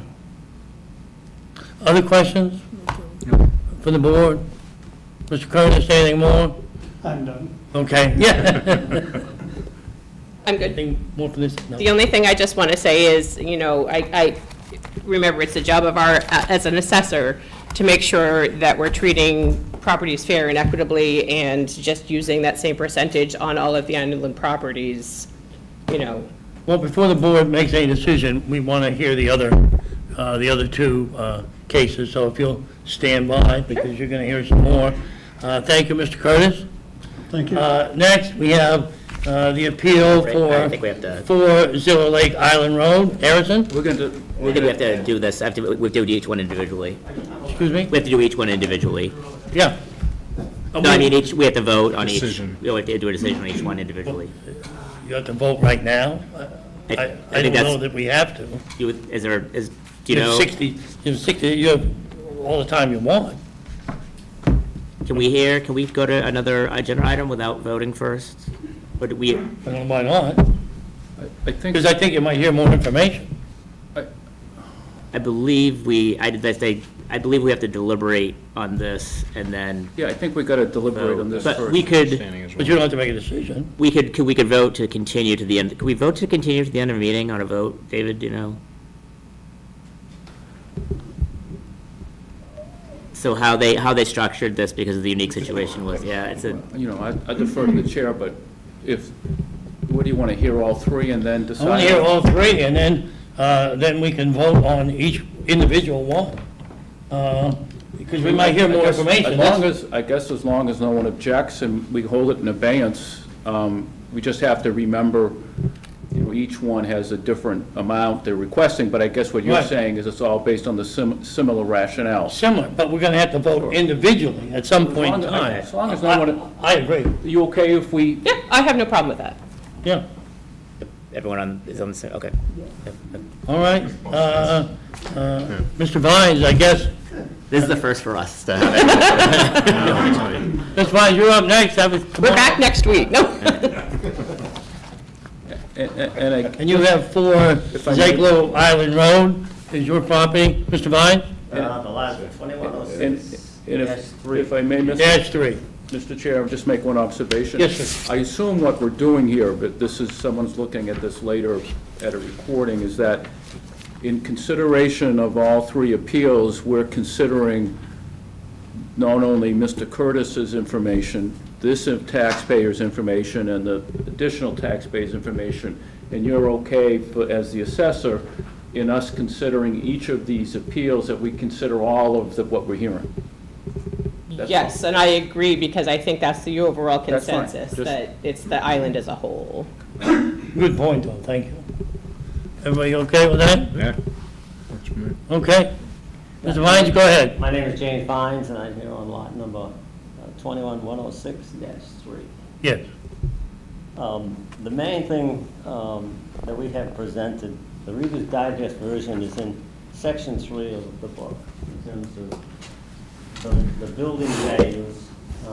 It is a mathematical formula. You got a purchase price, and you got buildings, and then you got land.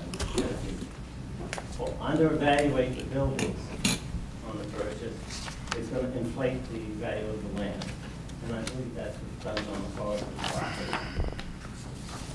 And on the October 26th, I go through steps, and we even listed several properties that show the square footage of similar buildings, and how it's much higher than $161 on the forest's property.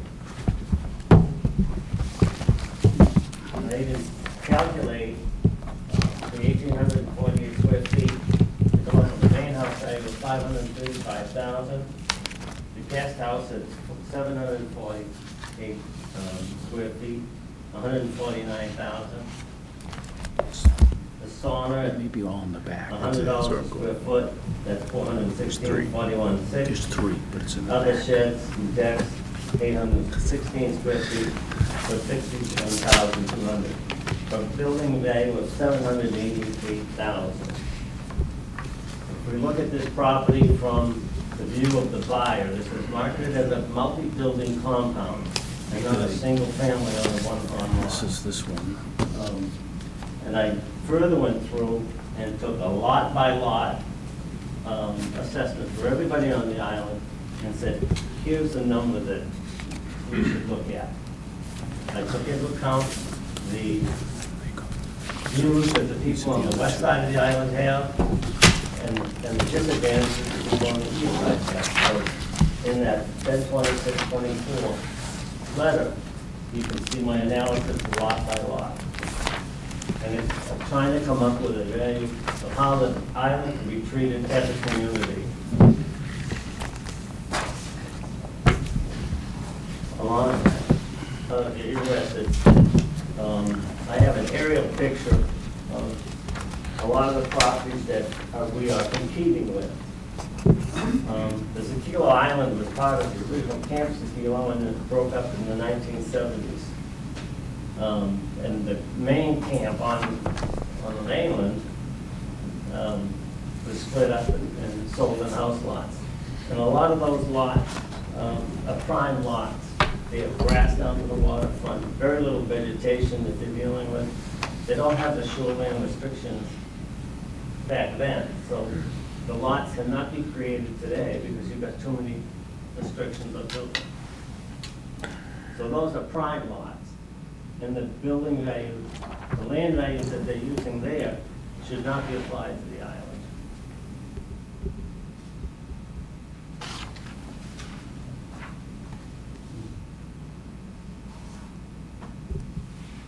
I put down the response from the town of Harrison states the Parker appraiser completed a full reevaluation with a goal of equitability based upon current market.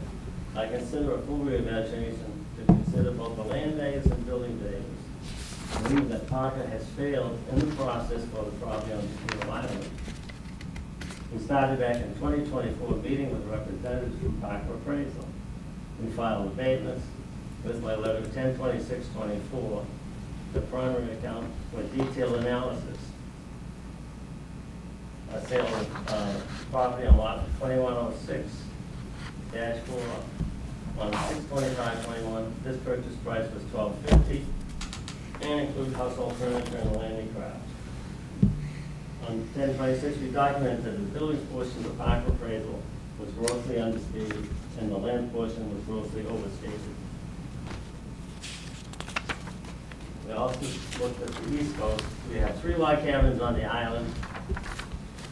And during our research, we found a log home in the same cove on the mainland. And that's lot 20-0011-4. The details were listed on page 3 in the letter of 10/26/24. The initial appraisal that was set at $1,000,004.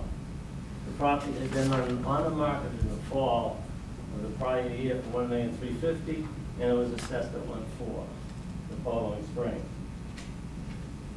It was put back on the market in the spring of 2024.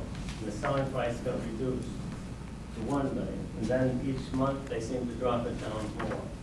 On 10/25, it finally sold for $800,000, a total of $600,000 off. The difference between the appraisal and the actual selling price. They had used that land value. The 1.1 million, or the 800,000, when you break it down, the land value then becomes 380,000, which is substantially less than what they were trying to get it appraised, what it was being appraised at. And as Larry mentioned, the previous owner did get a $200,000 reduction prior to the sale, an abatement. But then the new owner is looking to get it reduced, even the other 300,000 down to the actual selling price of 800,000.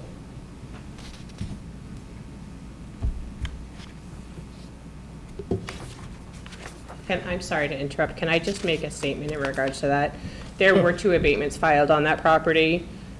The property sold from the original owner who applied for an abatement 2 weeks before he sold the property.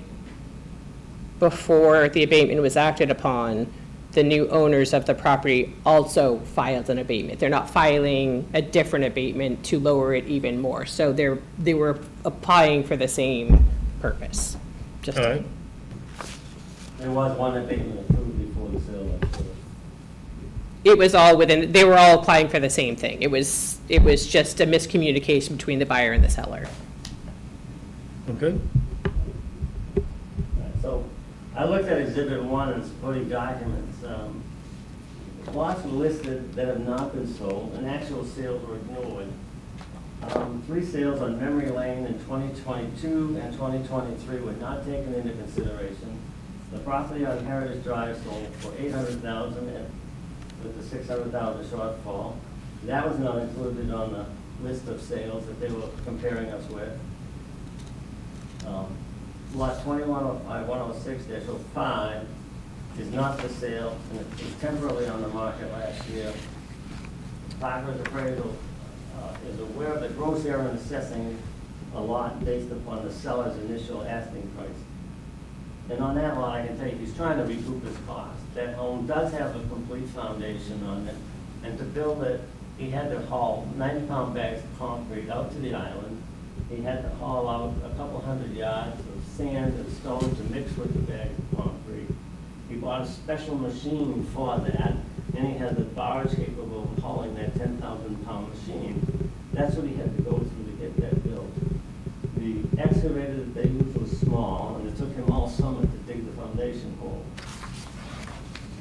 So the cost of building out there was astronomical. And that lot sold for $145,000. And then, within a year, there's a lot of similar size, right in the same code on the mainland. And there's one that we talk about a lot, where they bought the land for $900,000 and had the old dining hall that had been converted to a residential building. They subsequently tore that down and built a beautiful home. Now they've got a beautiful estate over there. And I have the aerial picture of the area. Is it possible, can I hand these out to you folks? I don't like taking things after. Okay. They've been- Yeah. Thanks. No problem.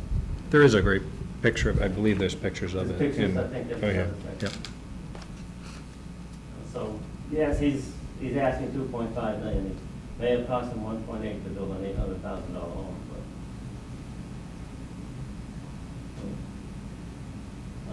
I talk about the Forester's property, lot 210106.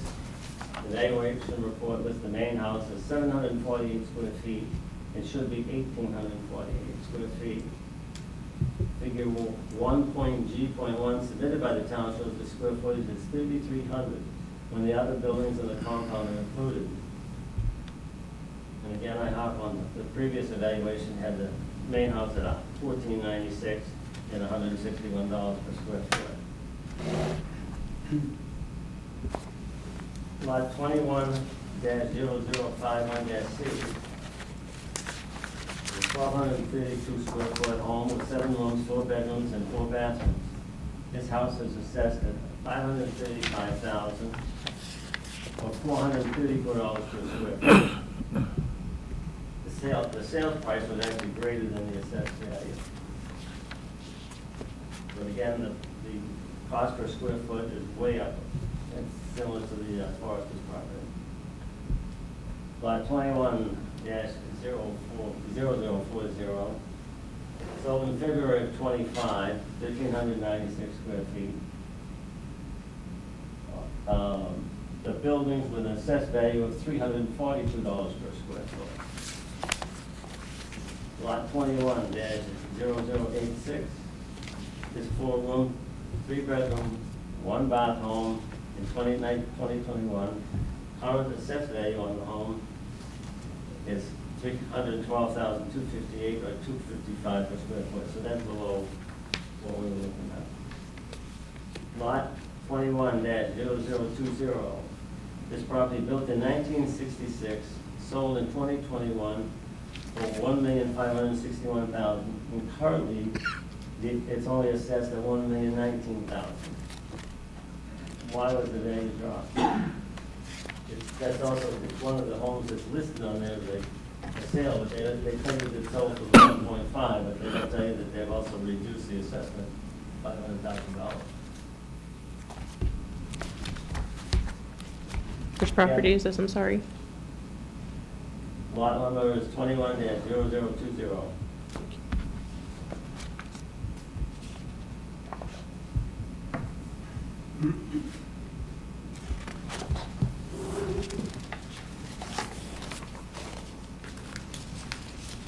It's on the map that you provided. Yep, I just wanted to find it in my book.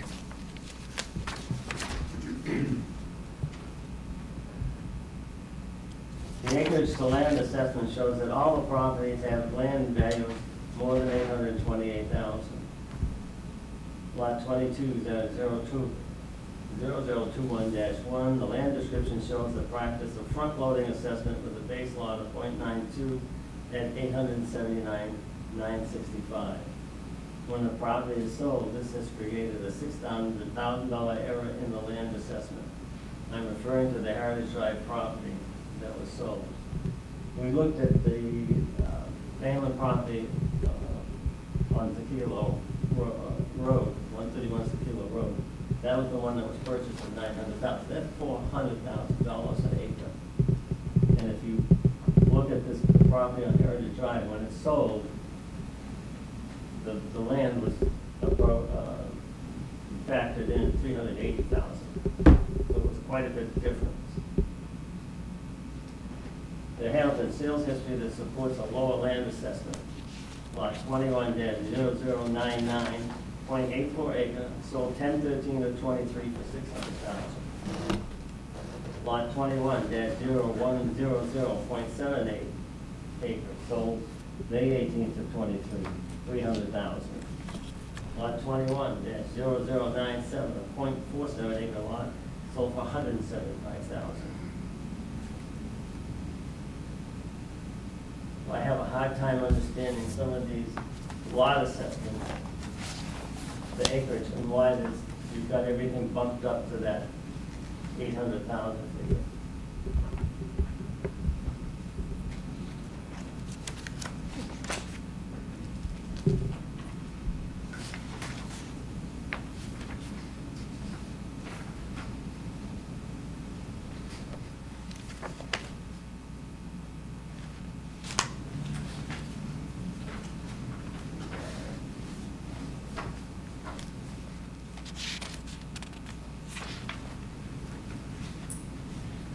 Mr. Vines, you all set for right now? Nope, Okay, I will continue. no problem.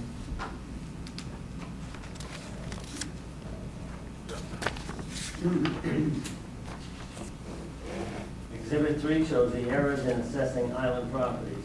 We have documented that island land value should be assessed at a substantial discount when compared to mainland value, not the 25% partial appraisal. Lot 21-0105-7, the 2-acre lot that's been on and off the market since 1985. This property has had 3 owners with Barry Gunnison purchasing the property in 2019 for $145,000. The prior 2 owners never attempted to build on the property when they found out the construction cost. Parker Appraisal has not accepted the $125,000 purchase price in determining island land value versus mainland value. In 2020, a unique mainland property, lot 22-0021-1, sold for $900,000. 2.4 acre site with a structure. The structure was the former dining hall for Camp Tequila, and it had been converted into a residential building. The old structure was demolished and a new home built in 2023.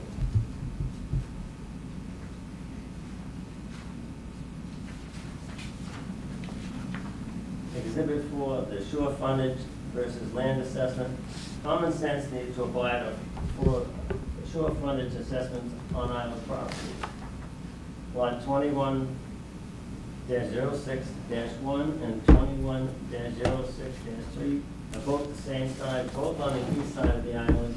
The fact that lot 106-1 is a corner lot does not increase the market value by $174,000. That's Larry's lot that I'm talking about. On the southern end of the island, 21-106-9, it has 800 feet of shore frontage and a current assessment of $853,800 for 1.6 acres. Due to the shoreline zoning, this is the smallest lot when considering buildable area outside the shoreline zoning. Because you can't build within 100 feet of the shore, so if you're on the tip, your buildable lot is substantially small. If we look at Exhibit 4, the top chart, the top one, has got that 815 feet. This is 1.6 acres, and it's assessed at $853,008, and that's on the island. And you compare that with the lot we've been talking about on Tequila Road, 131 Tequila Road, 22-002-1-4.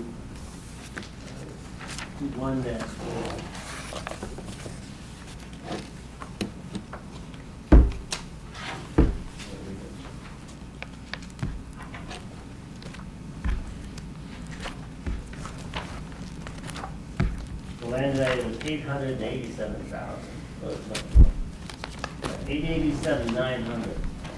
So you got mainland property that's over 2 acres being, you got island property being assessed, a smaller lot, close to the mainland property. And these two lots are so different. The Camp Sakilo created prime lots that have open access to the waterfront. And the end of the island is, the terrain is low, and in my 1026, I go through a letter, I explain why we arrived at a lower number.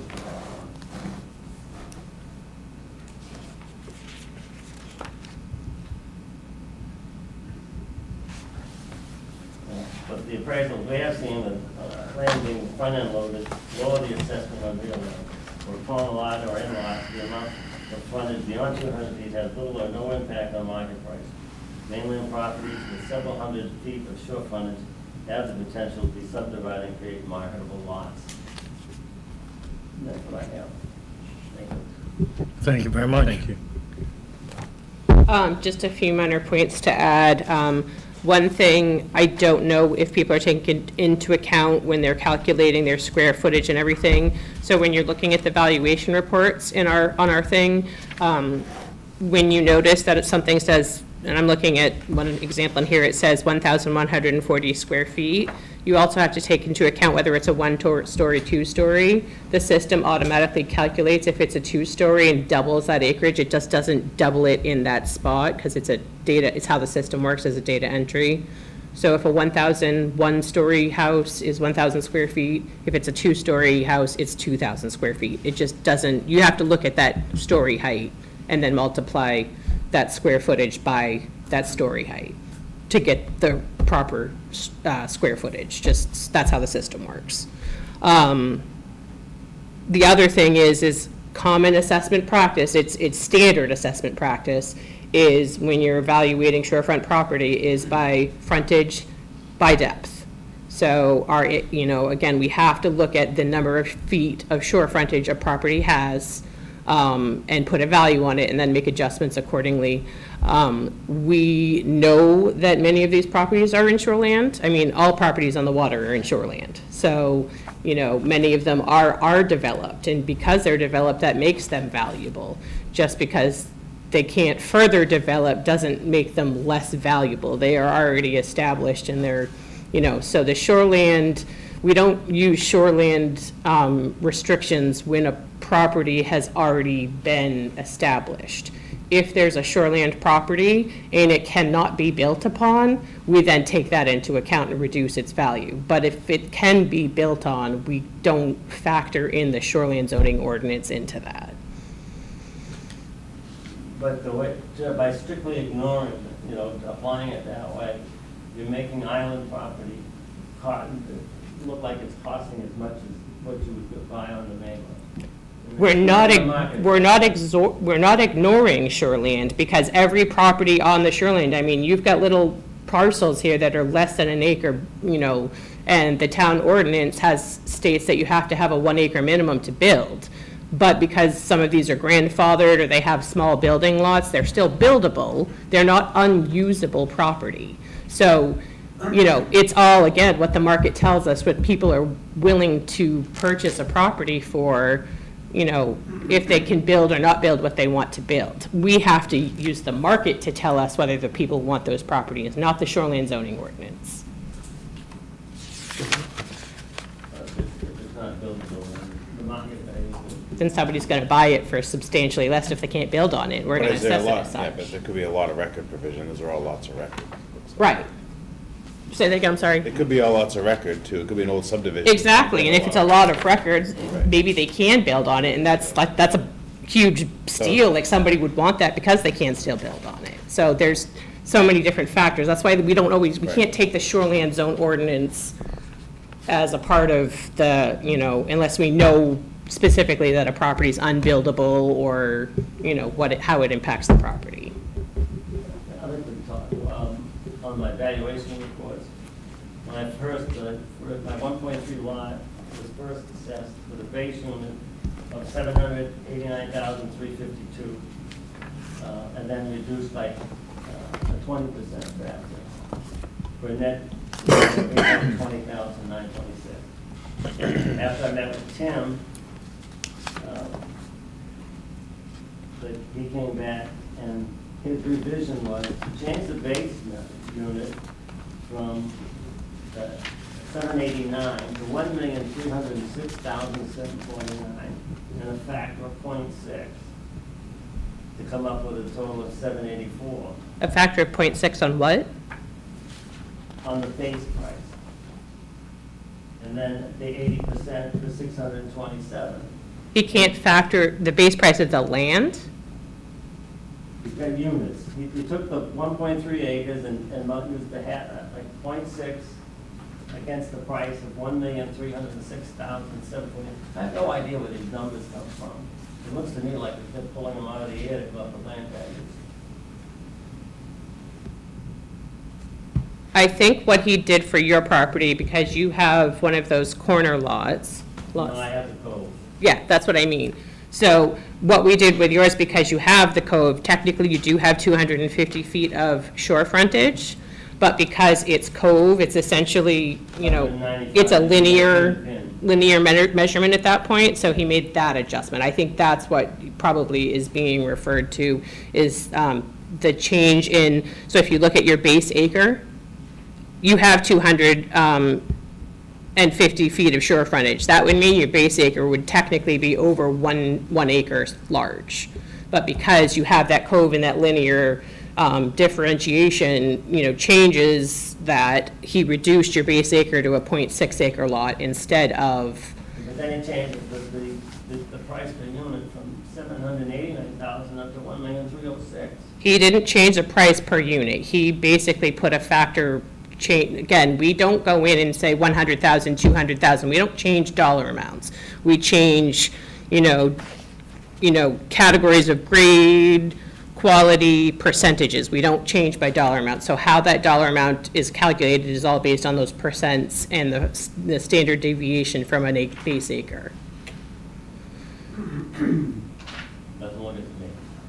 And then finally, they settled at 0.6 for a value of 588,000, and the other 0.7 at 4,200 for 592,000. That's still substantially higher than what we calculated the island property to be assessed at. Thank you. From the board, question? I don't have any questions. I have a quick question for the applicant. Yes. If you put your house on the market, you don't think it would bring 784,500, is that correct? No, I don't think it would. Probably 6. Okay. Thank you. Okay, thank you very much.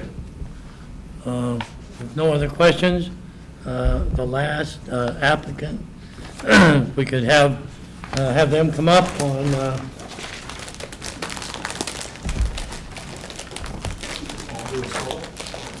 have a seat.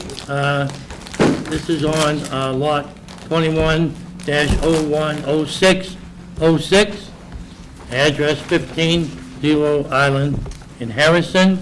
And you are Timothy Jameson? Okay? That's good. All right. I'm Ian Winter, his son-in-law. Son-in-law? Married into the family. And your name? Ian Winter, IAN-WINTER. What's your last name again? Winter, just like the season, WINTER. Okay. Mr. Wynn? I'm gonna try to. Go ahead. I'm gonna try not to like, I'm not gonna do all those numbers because I can't do what Larry just did. All right. Very impressive. Try to keep to a minimum because obviously this is the second, now the third time that you've heard this. I guess, again, going based on the numbers that they've all gone through, we came up with the assessment. Our number one argument to the value of the land is, again, based on the property that did sell. And I guess to some of the argument, I know that you said you can't base everything off of one sale, but it's also the only neighborhood, if I heard correctly, you can't base it on any other town, you can't base it on, you know, any other situation. So if it's the only island, it does become its own neighborhood, as you called it, which the market will bear what the market will bear. The property sold in 21, I believe, to the Foresters. Gorgeous house. The previous owners spared no expense. And to then look at the assessment and see that so much of it was land heavy, and again, it's kind of, there's a bunch of different arguments being made over here. To kind of get to the end point, you look at it as $1 million. Again, sold 125, came with a boat, fully furnished, all that stuff. Great. So I think bringing it back to $1 million is probably appropriate. Then you look at the value of the house. I know Jeffrey mentioned, because it's uninsurable or possibly uninsurable, it brings the value of the house down more than the land. I would argue that if you buy a piece of land that's all ledge, it's more expensive to build it, it brings the value down of the land. So it's still gonna cost you as much and undoubtedly more, especially based on the house that just went on the market or Barry just removed it from the market. It's astronomically expensive to build. So when you look at now the Forester's house, the one that sold in 21, versus the Jameson's house, which has gone relatively unchanged since '86. I wasn't there. It's a very modest home by comparison. It's a lake house. My kids love going there. My wife and I, we all love going there. But it's not because it's the Four Seasons. Whereas the Forester's house is perfect. It's what you want to move into. It's, our house is kind of a camp. Theirs is a gorgeous house that, except for the lake, it'd be a 12-season house. So that's fine. As far as, that's why we didn't argue the home valuation. It's not a fancy home, but I think it was roughly it would cost $300,000 to rebuild that. It'd be a pain to bring it all over on a barge or a pontoon boat. Okay, but it's a very simple home. So that said, again, going based on the $1 million valuation, you all know, I think you're all realtors? For the most part, okay, everybody knows. Involved in real estate, Yeah, just general. location matters, but what's on the location matters just as much, if not more. An empty lot isn't worth as much as something that's already well outfitted and move-in condition. The premium that's put on that is second to none. We all know, the market wasn't any colder in 21 than it was in 23, 24. It's still just as ridiculous if you're trying to buy a home right now as it's been the last 4 years. So I think 21, going back to that, that's a relatively fair assessment. You said you looked at pictures. Great, so you see that the kitchen is upgraded. No expense spared on that whole property. And it wasn't just to sell it. And I'd argue that every other house in the yellow was probably upgraded like crazy. For the year or two going up to it, everybody puts a new coat of paint, tries to do upgrades to try to get top dollar. Because right now, everybody knows buyers are desperate. So they want the best possible thing. And I think going to that point, that's where the land on the Forester's property, I don't know if I'm technically supposed to be using lot numbers, I'm not gonna find it, so I just won't be able to, but everybody knows, the house was sold 4 years ago. Based on that, we know what the house is worth. The land isn't worth as much because of the heartache that it goes, just building a basic home. And even the one that didn't sell for 2.5, he found out just how hard it is to build on that, which makes the value of the property itself lower. I would hope you guys would understand that. I think it's pretty, I didn't come with all of Larry's stuff, because I thought that was enough.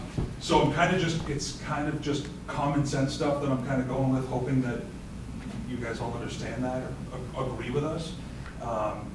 Just kind of go through my notes, because again, it's Jessica, right? Yes. Okay, again, I'm not trying to. It's pile on. okay. I think it's a tough spot for you as well. But again, we talked about neighborhood pricing, we talked about all that stuff. I do think that, again, throwing out 980 was the per acre. 900. 900, okay.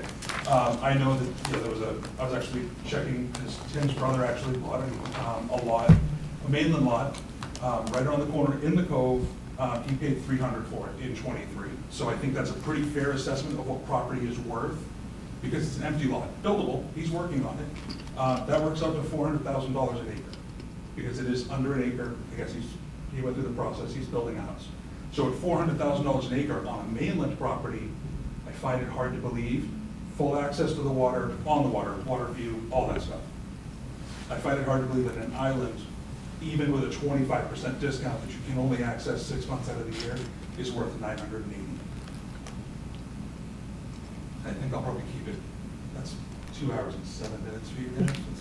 Okay. I don't know. Over to the assessor. Yeah, the only other thing I want to bring up too is I keep hearing that insurability and everything, and I just use this as a talking point, is you've got all of these homes in Florida that were destroyed by hurricanes, and the insurance rate and insuring houses down there, that doesn't mean that people aren't buying them.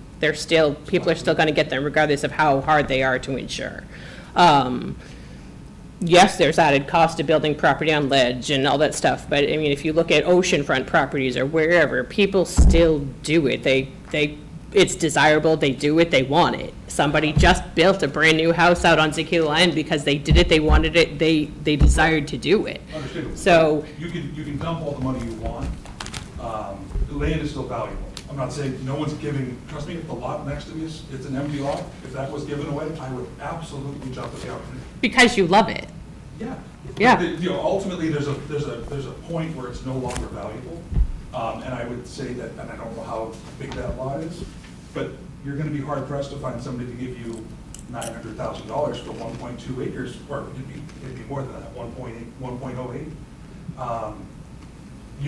There is value to it, absolutely. But we just saw with this house that sold for $1 million. It costs, again, conservatively speaking, 1,800, 1,900 square foot house. Done the way that they did it, you're not doing it for 241,000.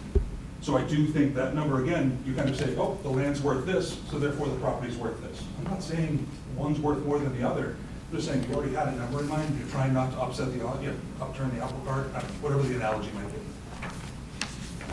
You found a number, now you're trying to back work it so that the number on the land still works. It doesn't.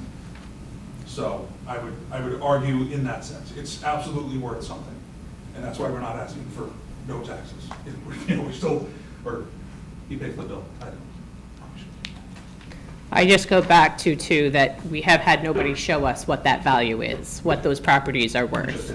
No, nobody has showed us what they are worth on the market, other than the sales that we have seen and researched and evaluated. Nobody has shown us one value of any of these properties as to what the market could be. They're telling us what they think the market would give them. That's exactly what everybody does. So I would say, okay, going back to some of the examples then, we already talked about 7 Zaquila.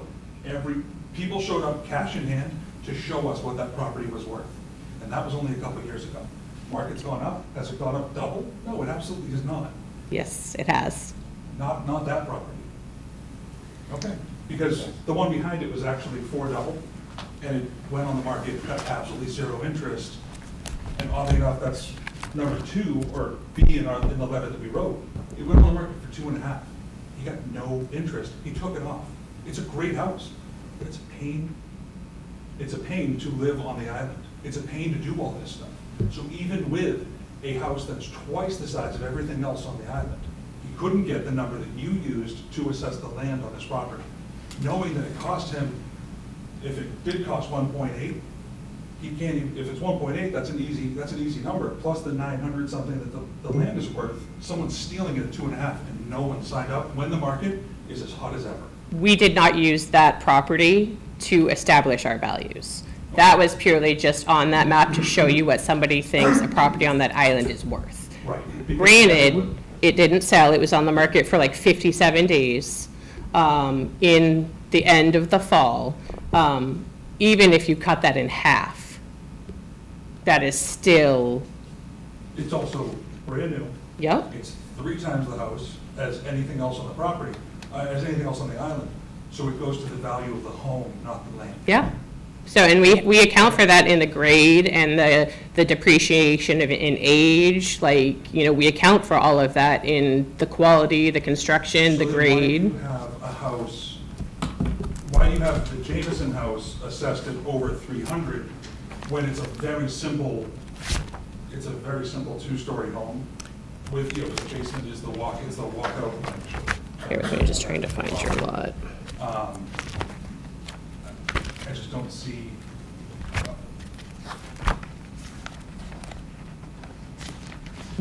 So it's a 1.5 story, 1,144 square feet times 1.5. There's 2 bathrooms, 6 bedrooms, I mean, it's a nice house. It's not a camp, it's a house. Granted, you use it as a camp, it is a house. The properties out It's there, only accessible 50%. but it's a house.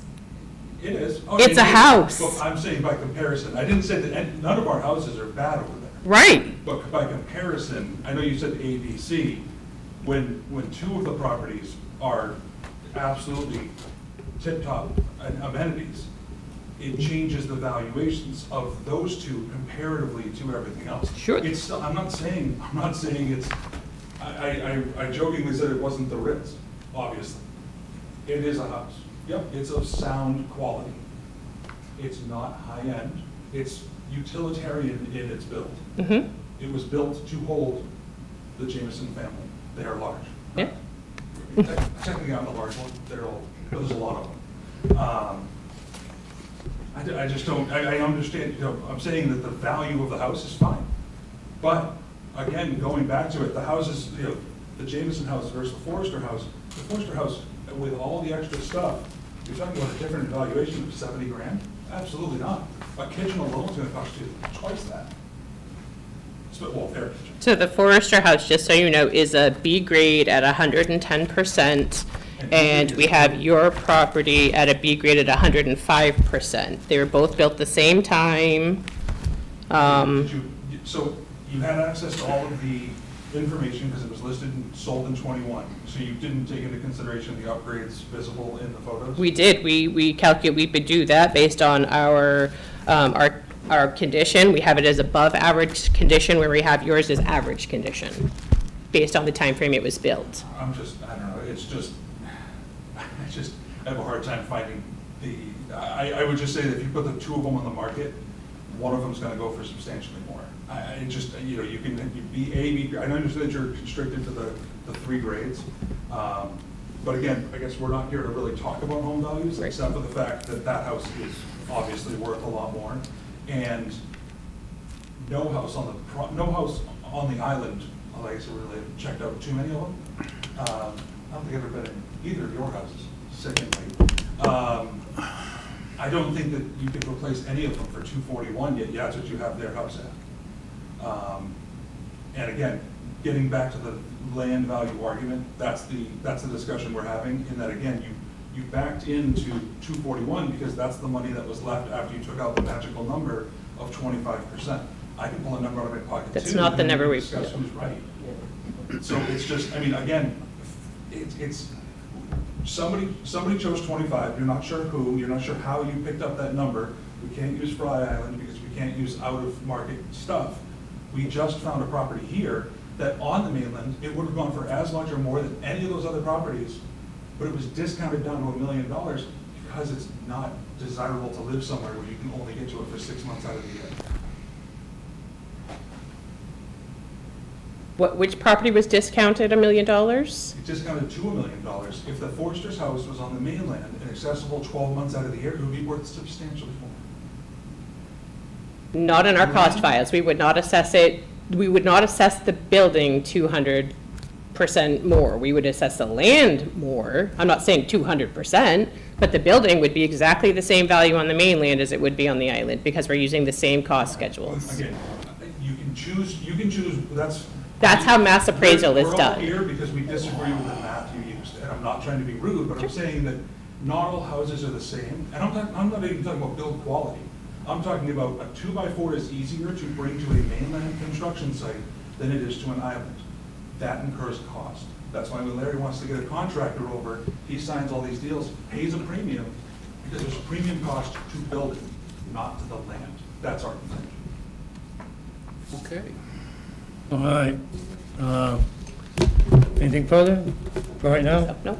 To the board, questions, clarifications on anything on this that we haven't talked about to this point? I just have, Yes, sir. just, 'cause these are all three together, and I just, on Exhibit 3, and all the rate cards, what I call the valuation reports. So there's a base land value that's used for if the land's improved. And then there's a base land value if the land is unimproved. Are you talking my exhibit 4? Yeah. Okay, sorry. And as I read this, the base land value, and actually it changes a little bit, but the base lot unimproved, 593, 366 or something. And that's for the two undeveloped lots, lot 02 and 08.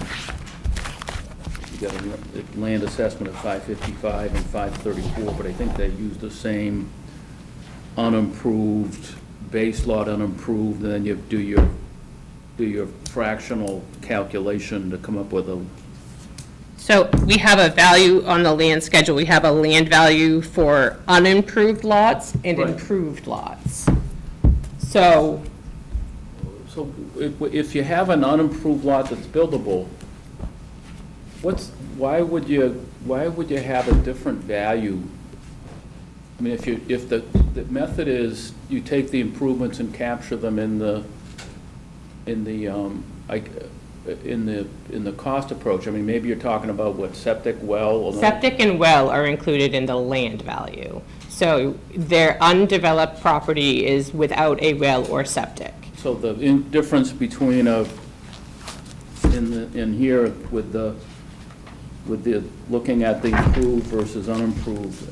And the other question I had is that the base land value for improved lots, before you do the fractional calculations, and before you do the 75% or 70% adjustment, it is different. The one for the lot 0 or 01 is 789. Then the one for, and the next one is unimproved, I take it, no utilities, semi-improved, 570. And so that's a 200 and, I just want to make sure I'm looking at the same, I'm I'm where are you looking at looking? 3A and 3B. 3A and 3B, okay. So the difference between a lot with water and septic versus non-water and septic is about 200 grand, 200 grand. Is that right? On the island? On the, the difference between a developed and undeveloped? Yeah.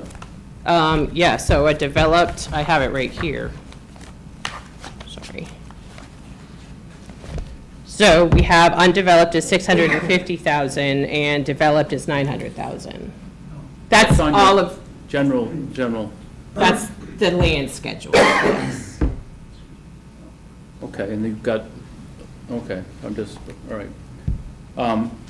And then just in looking at the exhibits 3A, B, C, D, E, F, and G, just looking at before you do the fractional, looking at the base lot, unit price, why aren't for the This is some- improved, why isn't the base lot unit price before you do the fractional So that is calculation something, and before you do the 75% adjustment, why isn't it the same? so that is, the price / unit is something that the Canvas system has pre-built into it. Because as an assessing method, because assessors have to do mass appraisal, we can't do individual appraisal. Mass appraisal is we need to come up with a value overall first. You then plug that in, so if you put in this system that a property is 1 acre, it's gonna come up with the value is 900,000 on an improved lot. And then it'll calculate based on that, whatever that unit per acre value is.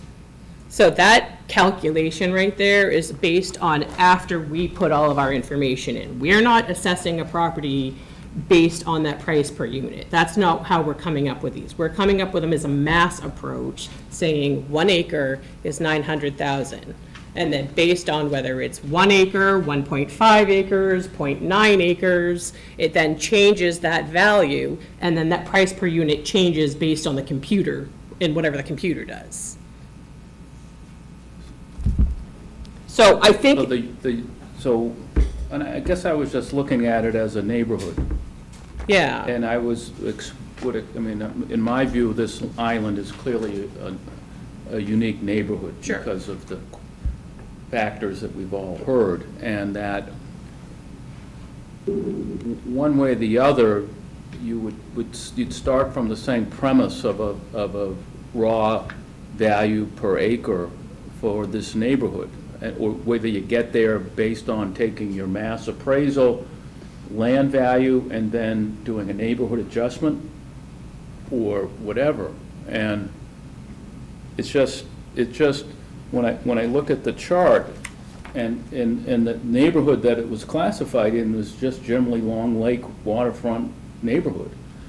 And it just, I know you made a 75% adjustment for access, but I'm assuming other lakefront properties were maybe adjusted for other things too. I mean, someone may have a quarter-mile dirt road to get down to their property, or a seasonal road, or that's not year-round, that's not plowed.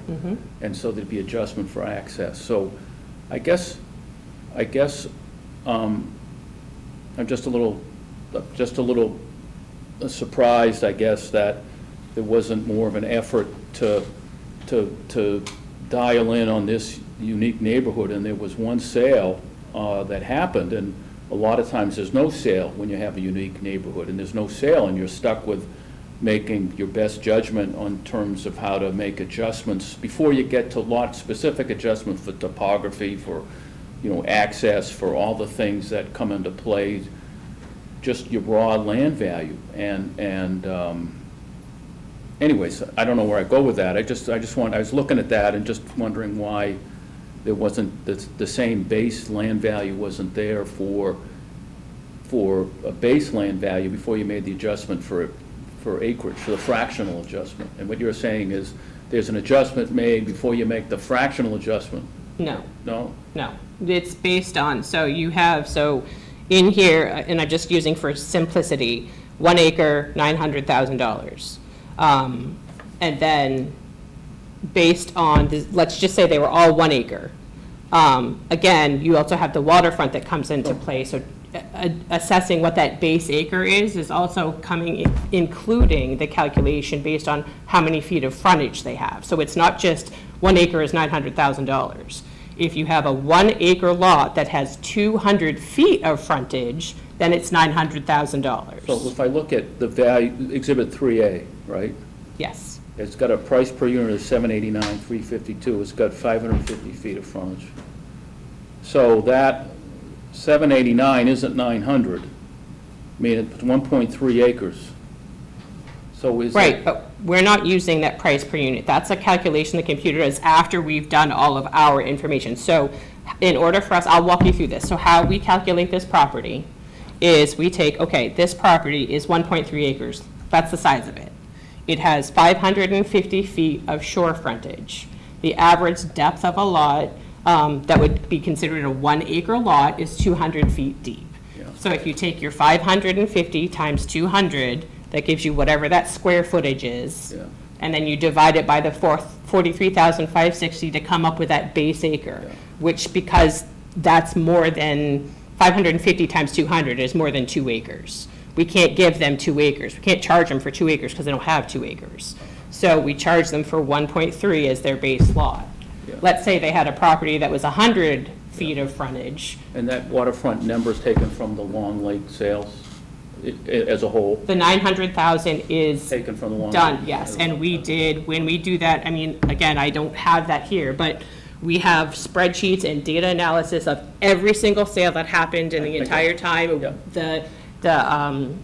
The ratio, the adjustment, and then,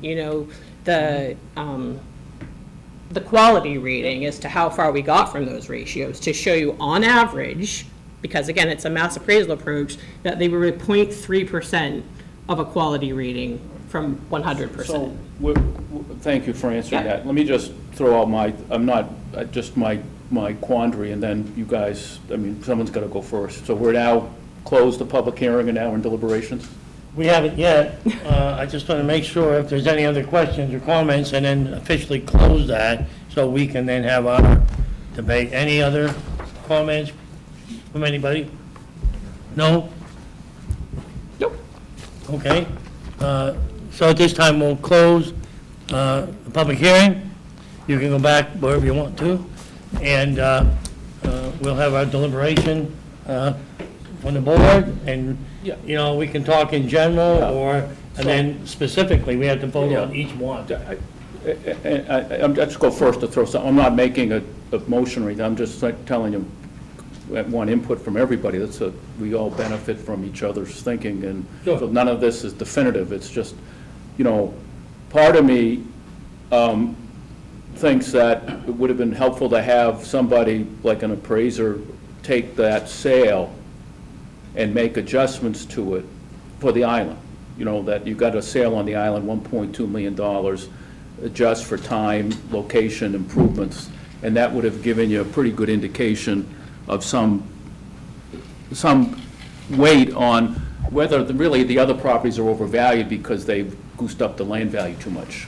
Because I see a lot of what's being said really, in my mind, is an overvaluation issue, that there's no way this should add up to this number. I'm not worth that much because that sale was misconstrued. And it would have been helpful to have that, and we don't have that. At the same time, I'm just troubled by, you know, I see this as a unique neighborhood, a really unique neighborhood, and usually when there's somebody's claiming that the town hasn't treated me right, it's because they feel like if they were treated the same way as someone else, they'd be lower, you know, and I'm not getting that benefit, that I should be treated this way and you're treating me that way. This is kind of funny perspective, because as I see it, you had a sale, and somebody said you can't rely on that one sale. I'm saying, I don't know, it's the best neighborhood sale that there is. And you used to have one. A lot of times, you have these unique neighborhoods and never have a sale, so you don't know how to make any meaningful adjustments, because, you know, the market's over here, and how the heck do you look at that market to decide to make adjustments here unless you have a sale here, and then you can do that. But besides that issue, it just strikes me that, you know, where did the 25% adjustment come up? That's an adjustment would be made to a land value because they took it off of the land value for even undeveloped lots. So it's not for the improvements. You know, improvements, fine, cost approach, whatever.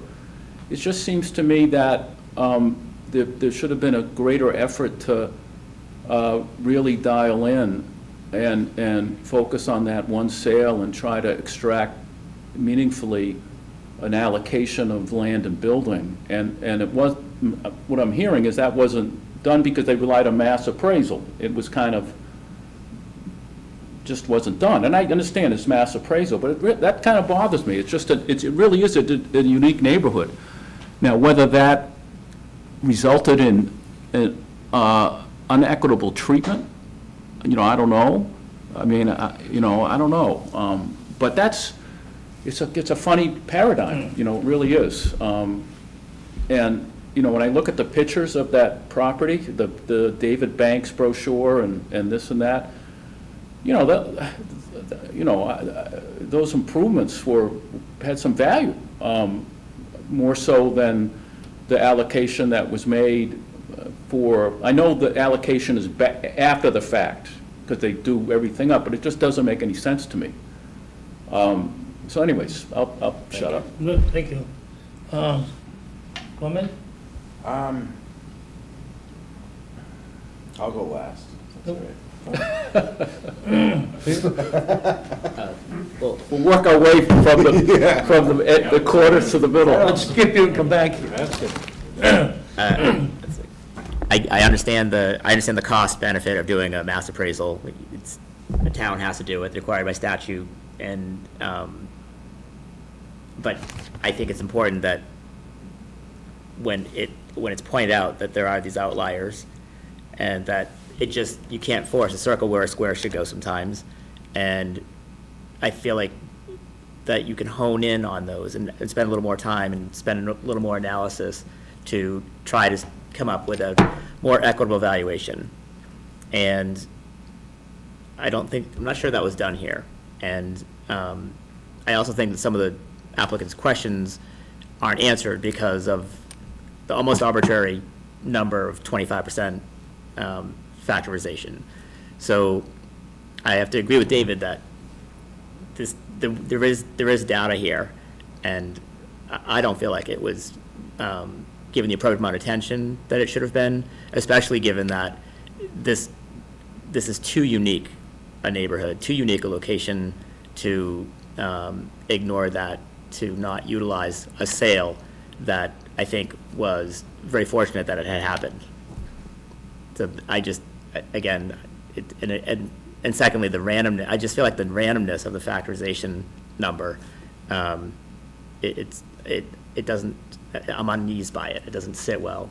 So that's where I am right now, and so I'm still chewing on things, but that's me at first blush. Yeah, so I totally agree with how it was stated, but at the end of the day, 25% is somewhat of a random number. I totally agree with that. But we do have a sale, and I personally can back into the numbers that they've arrived at and feel it was fair and equitable in how they applied it across the island. It is a unique neighborhood, but I don't have sufficient enough information to dispute where they arrived with the assessment. Okay? Neither do I. I don't have enough data to say it should be 35% Right. or 50. I don't have that. I mean, I don't know how else you can really argue the case for 25%. But I will argue it costs a lot more per square foot to build a building on that island, that I'll disagree with the assessor, than the same value on the mainland. That's no way am I gonna buy that, okay? Now, is that just as an adjustment in the building values there, or is that still part of the consideration in the lower value of the land?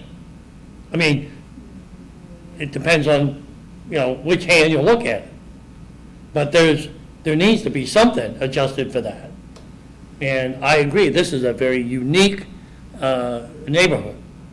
And, my problem is right now, how do I make, any adjustment to this that's consistent all across the board?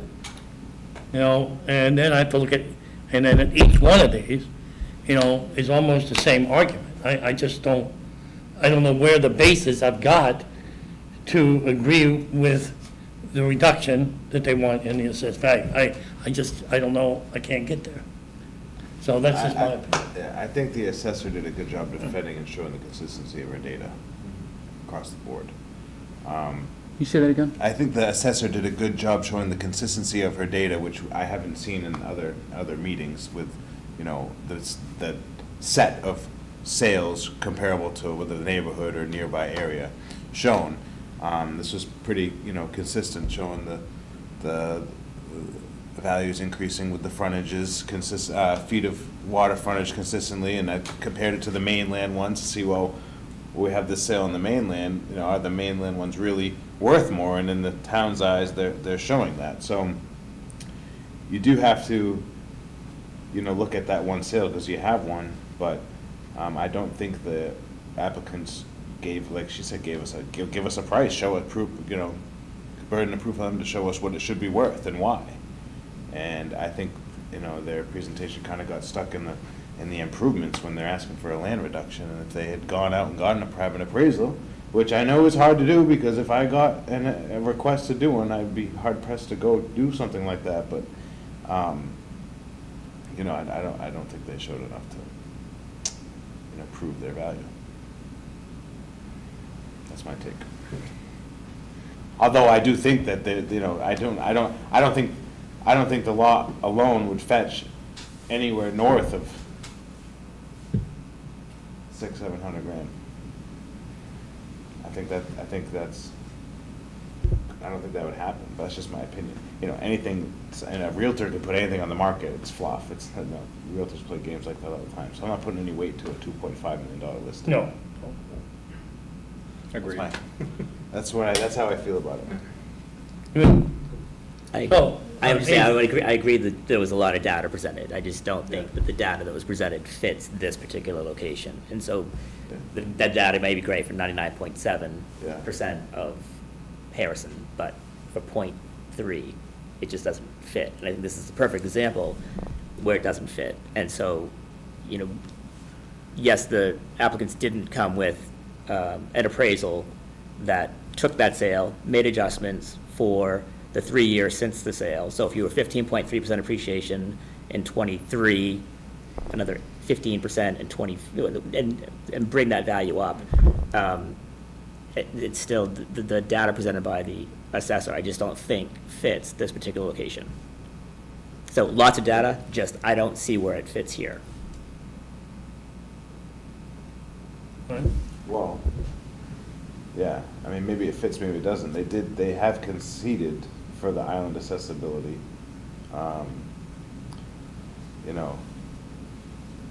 If I had to appraise a lot on that island, I could go back and adjust for time and look, pull MLS stats and do it over a wide range of time. There is a way to get a number. There's a way to find one, and kind of hang your hat on it for a land value, but. The other piece too is that the state law requires assessors to break down a building and land value, but the cases all say you could have a building value of $1 and a land value of $1 million, and if what matters isn't for purposes of valuation, overvaluation. You can't just say, I agree with my land, but my building's wrong. It's the overall value that counts, and that's why I kind of feel this is more of a valuation issue.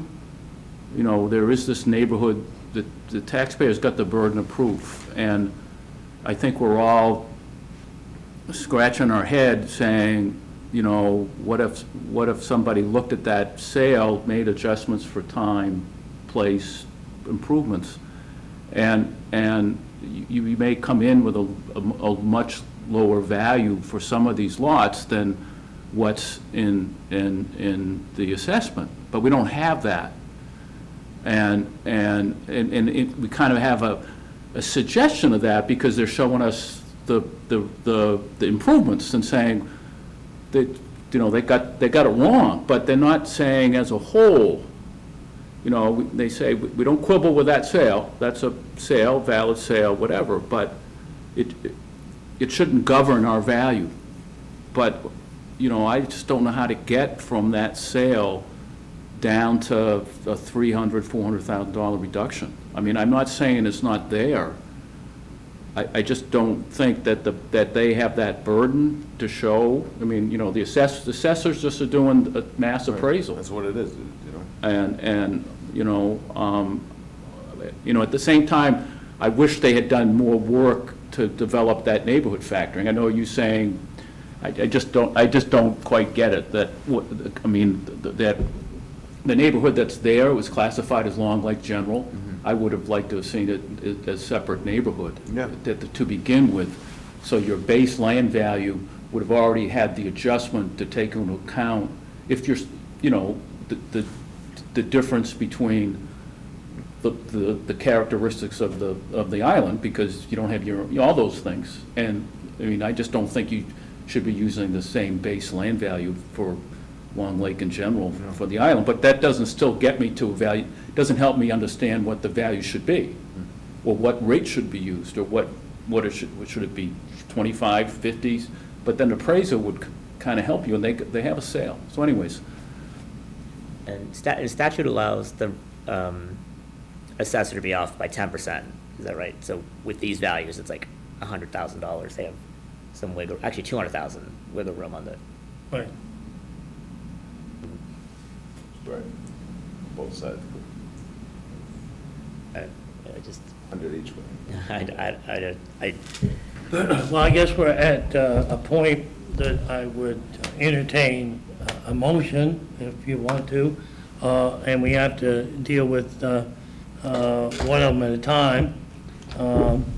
So for the first one, that was Mr. Curtis's property, map 210106-11, do we have a motion on whether to grant that request for the reduction or not? I mean,